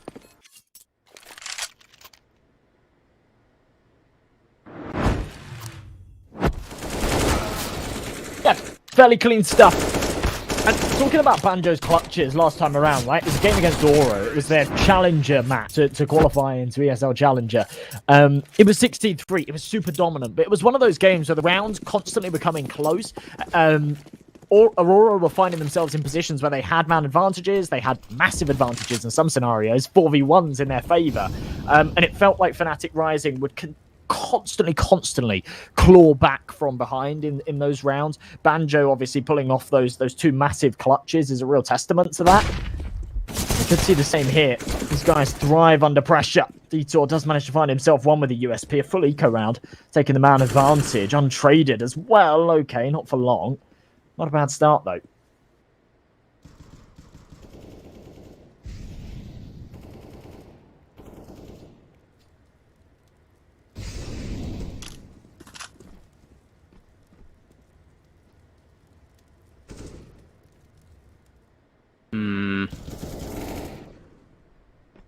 Caps are good for the initial opener. I mean, not a lot you can really get done with these one-handed weapons. I say that, and then I realize that every single pistol is being held with both hands. Ooh, okay. That bomb being dropped should actually give Captain the opportunity to be a bit of a menace, but no, it is going to be nipped in the bud. But that's still a respectable amount of damage to come out, knowing that it was just pistols. Could have been more as well with Banjo and Wolfie so low on health. Another bullet here or there. Could have done more in that round, but yeah, Detour. Nice entry. Wrong teams at the top. My God, imagine if it's all just an illusion and we're still in the Copenhagen Flames series. 3-0. Finally, the buy comes out here though for DYNAMO ECLOT. AWP on Capson, rifles on the rest. And as I say, Capson, the AWPer on that Entropic cross step. He tried and tested. Cool little one-way here as well for Volt. Actually pops underneath the wood. Gives him a nice little passage to get out. Damage through the smoke. Detour has to fall away. But still the man advantage taken.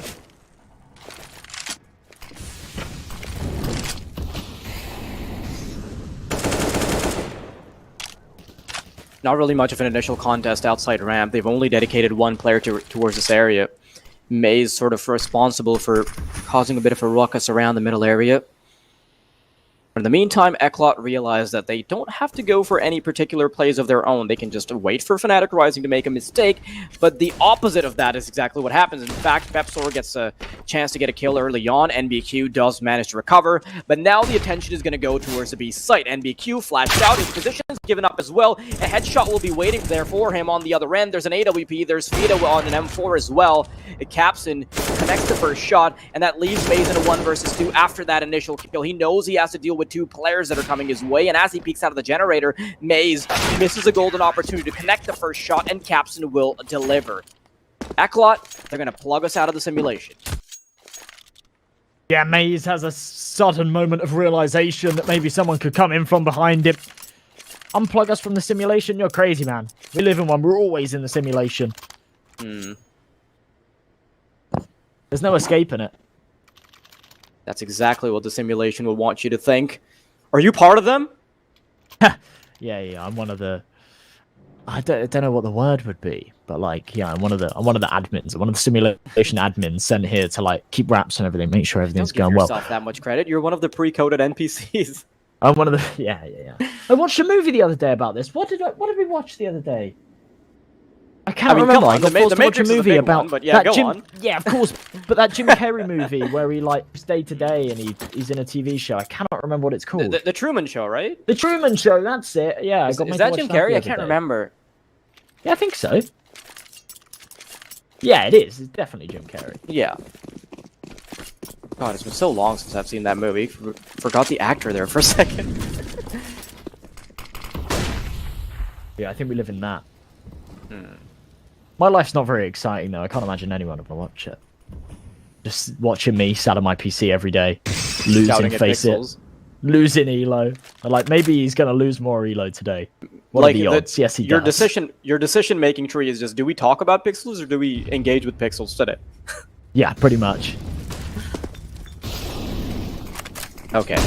Middle aggression coming forward from Fnatic Rising, and Valencio's not going to have an easy time dealing with the pressure coming his way. Now, Bomb should have no trouble going down. And Maze is responsible for getting that job done, and NBQ, in the meantime, is being harassed by this one player with the Desert Eagle. Volt eventually falls, and I'm a little surprised that it's taking that long. Comes down to a 2-on-4. Wolfie, first kill collected, knows there's a second one waiting as well. Detour doesn't manage to find him, but Maze, once again, 1v2. He's experiencing deja vu, but this time around, he wants to do something different. 1-on-1, not an op on the other side this time around, and an M4 instead. Capson wants to tap the bomb, but before that's even done, Maze will try to go for a pot shot very quickly. The timer's ticking down, so Capson has to pull the trigger soon. Maze realized that he's coming from the left side, just trying to circle around him, and there's the headshot. Fnatic Rising with the 4th. So beautifully played there from Maze. 1 versus 3, and another one of those situations. I was talking about this from the other day against Aura. It wasn't just Banjo that was pulling off touches. Every single situation like that, post-plant, you can't count them out. Maze can't deliver on the first 1v3. Timing doesn't quite bless him. He gets it ever so slightly off. That one right there, though, deals it away. Quick tactical pause off the back of it. Probably just to cool off a little bit, to be perfectly honest. The adrenaline pumping through you when you clutch up a 1v3 like that. Sometimes just a few seconds to calm down, get everybody back to clear comms. Absolutely beneficial. 4-1, just pistols here to work with for DYNAMO ECLOT. A good chance for Fnatic Rising to keep up their domination here and make it 5. Yeah, that 4v2 really messes with the economy of ECLOT as well. That's not just one clutch leading to one round, no. It's a snowball effect that comes through. It allows Fnatic Rising to build up a bit of a bank as well. Brings down DYNAMO ECLOT to just Desert Eagles. Not really easy to be in their shoes right now. Capson will try to get cheeky with a Desert Eagle. Immediate resurgence of the AK. NBQ could have a bit of a shot there, but Banjo quickly delivers. Now, in a 5-on-3, I think Fnatic Rising, they should have no trouble putting a lid on this particular round. It's really just a matter of waiting it out for the next one, and maybe the only difference maker is the amount of economic damage that can get done.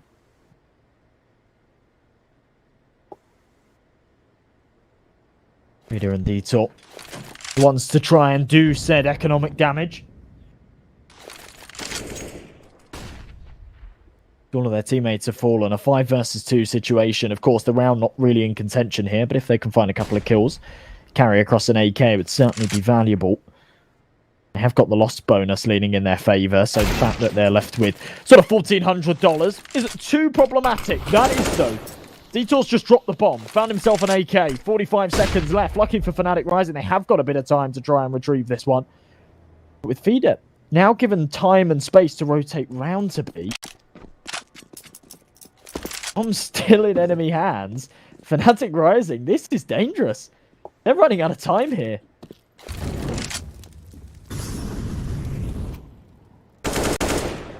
Oh, wow. Yeah, this is looking a little questionable. But at least the bomb has been recovered, and now they've got to book it. Do they even have the raw time needed just to get to the site? They do, yeah. They've definitely got time to get onto it and get the bomb planted. If Feeder had positioned himself a little bit better there, he might actually have been able to deny that plant again and win them the round. Regardless, they found 2 AKs and an unwinnable 5 versus 2. Yeah, they'll get away with this with 2 kills, 2 rifles.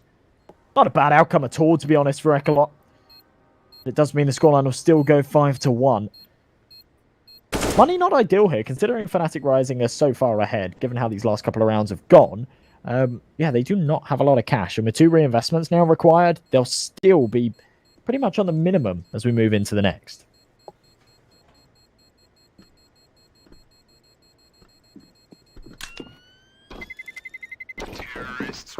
Yeah, this is honestly a fantastic terrorist site starting from Fnatic Rising already. Very good reason why they've picked that up. Picked up this particular map is what I mean. And it's already showing. Now, the interesting thing, it's not like they're even completely out-strategizing DYNAMO ECLOT. It's just that every time they're put into this sort of clutch situation, every time it comes down to just getting things done with individual ability, their individuals seem to be very polished on it. This also seems to be the case of a bunch of players coming together where all of them sort of have the same favorite map, or like the same preferred map, you know? Yeah, I suppose so. In the UK, we love Vertigo. I don't know what it is. I'm a big fan of Vertigo. You have one pin who kind of reigns supreme on this map. Now under SOS, but previously UMX, Coalesce, they've kind of done the rounds of the UK organisations.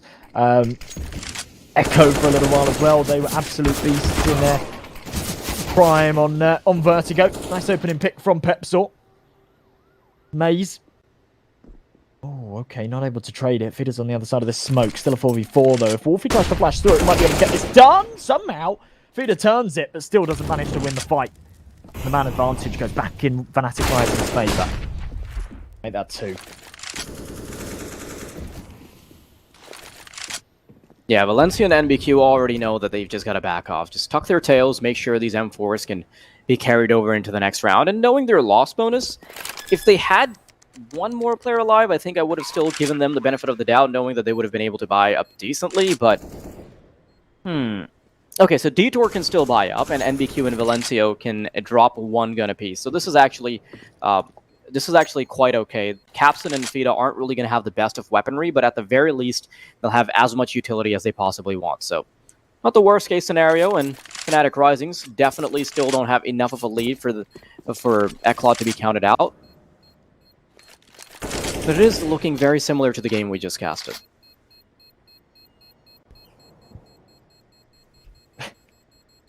Oh. And number 7. Will once again go the way of Fnatic Rising. And actually, they've done themselves some favours here, not hunting. Keeping that economy strong. Finally, they're able to build it back up a little bit. As I said before, 4-1 up. They really did not have a lot of cash. They've got a little bit of a buffer. They're only a quarter of the way through the game, halfway through the half. So they do still have plenty of rounds where they're expected to pull guns out. Need to make sure they've got them available. M4's out on the other side of things. DYNAMO ECLOT. No AWP available, but 3 kits, full util. M4's, couple of helmets as well, just in case. Not a bad buy from them. Try and fight back. Banjo. Oh no, his head shows through that smoke. That's unfortunate. NBQ will be able to find him. No problems at all.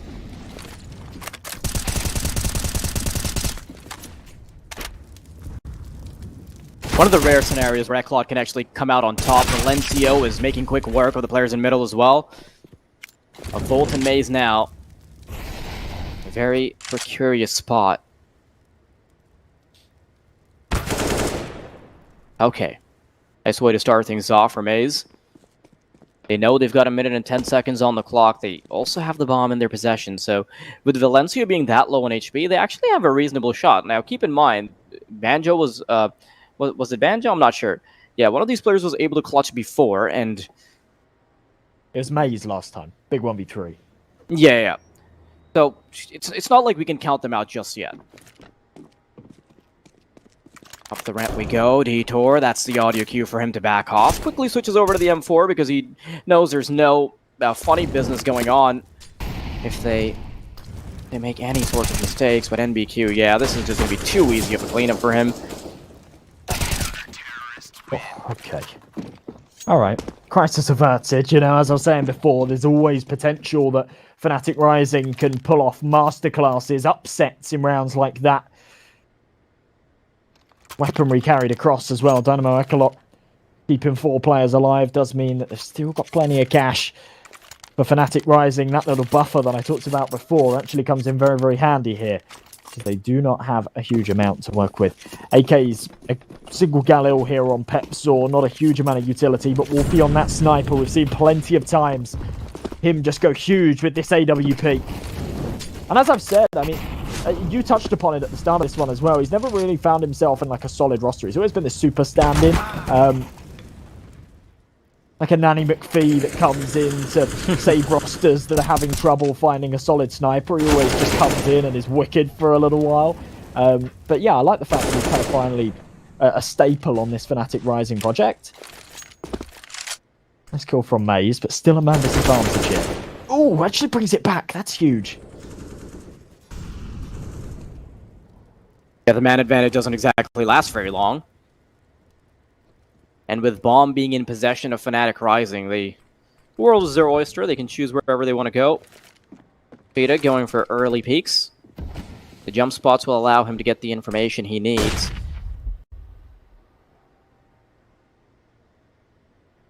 A slow crawl onto the A site. Now, Fita is the one point of contact, right? If they can find him early, that's going to be super problematic. But no. Somehow gets the timing just right on Pepsor. And Maze wants to desperately try and push through. The Molotov grazing his feet.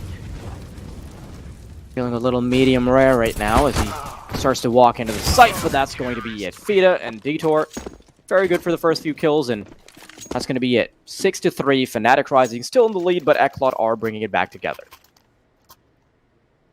Now, to be fair, they're on their T side, so 6 rounds so far is absolutely fantastic, but they do need to keep an eye on this one, right? Both of the times that they've played Vertigo against ECLOT, it's been very one-sided. They've actually been able to take the map with ease. So the fact that ECLOT are putting up a solid defense here is definitely cause for concern. Just flashed up on your screen, blink and you miss it. Remember, folks, our partners at Bitskins offer awesome services, the lowest fees. If you want to buy, sell, or trade skins, head over there. Fnatic Rising approach this full eco. With a stack over towards mid. This nade, oh, comes a tad late. Could have done some big damage.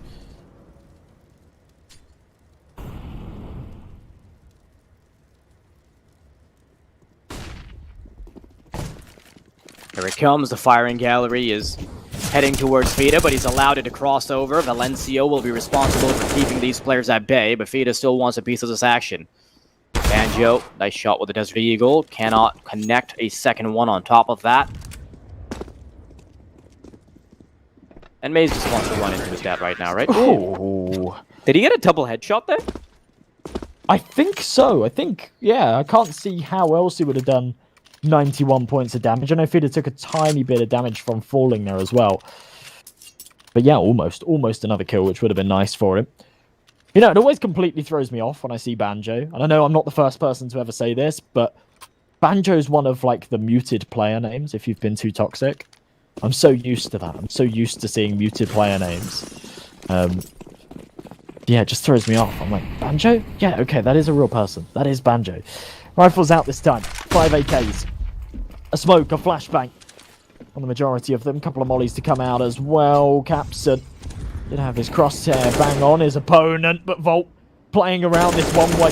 Perfect head shot onto Daitor. Doesn't want to stick around to see what the bullet of an AWP tastes like.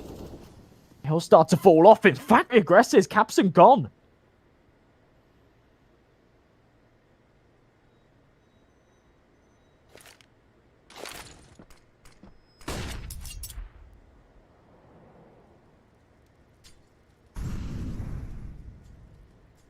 Vida. Oh yeah, my that goodness, position. Maze. That position could have netted him a lot more than he bargained for, but unfortunately gets the short end of the deal there. NBQ and Valencio now feeling very pressured. Pepsor is good for the one, and at this point, NBQ is firmly glued onto the B side. No chance for him to reclaim anything. Maybe he gets exits if they come hunting for him, but pretty much just a package deal. Yeah, AWP retrieved here for Wolfie as well. A luxury that he couldn't afford in this round, so we're super happy you can bring one into the next. Go on. I just heard you inhale. Like, was that a hit of a vape or was that a copium tank? I just need to make sure. It was a copium tank and very inflamed sinuses. I can't breathe very well at the moment. Oh, okay. It's like, yeah, my nose. I can't. That's what happens when I try and breathe through my nose. It's really hard. But yeah, we'll pretend it's a copium tank. Copium comes in vape flavors now as well, apparently. so that pro players can have them while they're playing LAN. Vape flavors have been crazy recently. A friend that works at a vape shop, and he's always like, "Oh yeah, this is strawberry cheesecake or something." It's like, shut up. and I'm like, what you're saying is not real. You are making up things. There's no such thing as dragon's breath unicorn fart, right? And Dragon's then, breath, unicorn fart, strawberry cheesecake air. Yeah, and then when you actually inhale it, you're like, yeah, okay, you were right. There's no other name I would give it. Yeah, this tastes like unicorn fart. Exactly. Fair enough.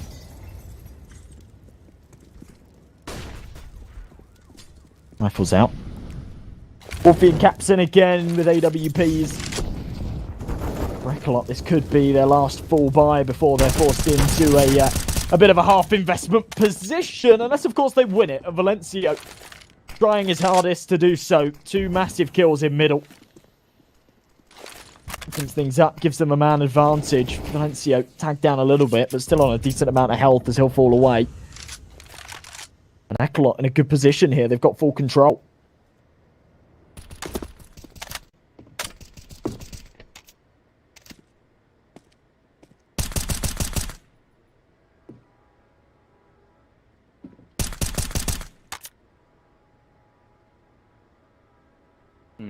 I mean, realistically speaking, Fnatic Rising have already done enough on their terrorist side, right? They've gotten 7 rounds, and anything they can build off the back of this is just bonus. So we're not feeling too pressured just yet. Anything they can add to this is going to be very sweet for them. But a flashbang to start taking some position, some space on ramp. Vita and Detour are going to be such a menace if he tries to push forward, but Volt quickly realizes that his chances at commencing are very slim. Dead. Doubling back towards the B site, up the stairs, Wolfie has a Molotov ready to push that AWP out of position. It's going to work perfectly, although Capson, he's got some defensive utility of his own as well. Flashes over the top, Capson under a lot of pressure here, especially as Volt just found himself too, able to deny the plant, and that's the round. Oh my goodness, what a massive mistake. Why is he planting open? Why is he planting in the open with such little time on the clock? ECLOT, that's a round they should not be winning, and they snatch it away. I mean, it kind of looked like Fnatic just had that in the bag right after the 2 openers, but... Ooh. Now, the thing is, ECLOT still had to buy up entirely, right? Because they lost so much in the process of just trying to deny this plant, and because it went down to the last wire, so... Fnatic Rising, they can still very well upset the economy of ECLOT this late into it, and knowing that they've chained together a couple rounds on the CT side, it's very feasible for them to snowball off the back of some money, but that's also the scenario for Fnatic Rising.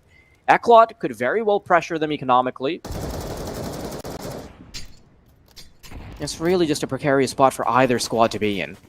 Detour playing up close and personal, Fida is acting as that distraction. Volt might have given up the audio cue of him backing off as well. Shot from Capson. It's time to find an entry as well. We actually saw a double AWP setup here for the T side in this round, which is pretty bizarre, to be honest. Doesn't pay any dividend this time around. Spams through the smoke from Detour, won't connect. Still, of course, a man advantage here for the CT side as they try and pull together what could actually be a very, very good half here, which, as I say, considering previous matches between these two sides have gone very one-sided. We've seen sort of 16-9, 16-8 scorelines. This is a good opportunity for DYNAMO ECLOT to break the curse. Nice kill from Detour. Lots of damage onto Pepsor as well. Needs to be careful as he starts to aggress. Oh my goodness, his timing is ridiculous and still wins the fight.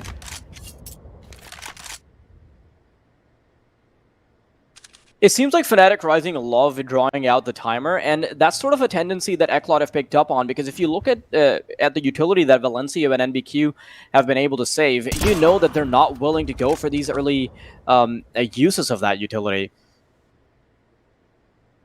Sort of coming back to bite Fnatic Rising right now. Not really able to draw much out. The waiting game isn't really paying off. ECLOT have actually done a pretty good job at cleaning things up now. Yeah, they absolutely have. 7 rounds here for Fnatic Rising. As I say, for a T side, and bearing in mind this is their map pick and whatnot, it's not bad, right? I don't want to bash them too much. But a couple of mistakes here have meant that it's a hell of a lot closer than it could have been. There's been lots of scenarios where, yeah, I mean, the one that really, really sticks to mind is that last second plant with all of the advantages. Couple of rounds that should have gone their way. Had they have gone their way, we could be looking at a 9-4, something like this right now. And a good opportunity for them to make this one one-sided. Instead, hardly any cash to work with. Wolfie and Banjo have got an AK and an AWP. They do kind of need to force something around it. 2,900 loss bonus, second to last round as well. So they want to keep some cash going into the next. Banjo won't have any. Banjo will have $2,900 next round. In fact, 3K. But yeah, this could absolutely go 8-7 to either one of these sides. I think I'm leaning a little bit more towards ECLOT right now. Just knowing that they've suddenly started putting themselves in a commanding position, and Fnatic don't really have much money to work off of either. Sort of been disjointed in terms of economy, knowing that they've had to save in a couple of these rounds. NBQ using the flashbang to aggressor Leon gets on top of the bookshelf, and the rest is history. Wolfie's sort of trying to clear things the hard way with his AWP, but Valencio is going to pick up both the initial. Ugh. Nice peek from Matt Pepsor there. Great on the timing. Perfect stuff.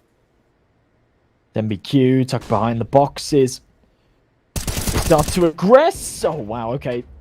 Perfect stuff from him. I thought Maze was in a good position there. Pepsor's done incredibly well to bring it back into a 2-on-1. Doesn't have the control of the bomb, though. Needs to be aware of his backside. MBQ behind Gen 8. 40 HP. Pepsor's making this happen. Now the bomb retrievable. Oh, it doesn't quite go his way, though. Feeder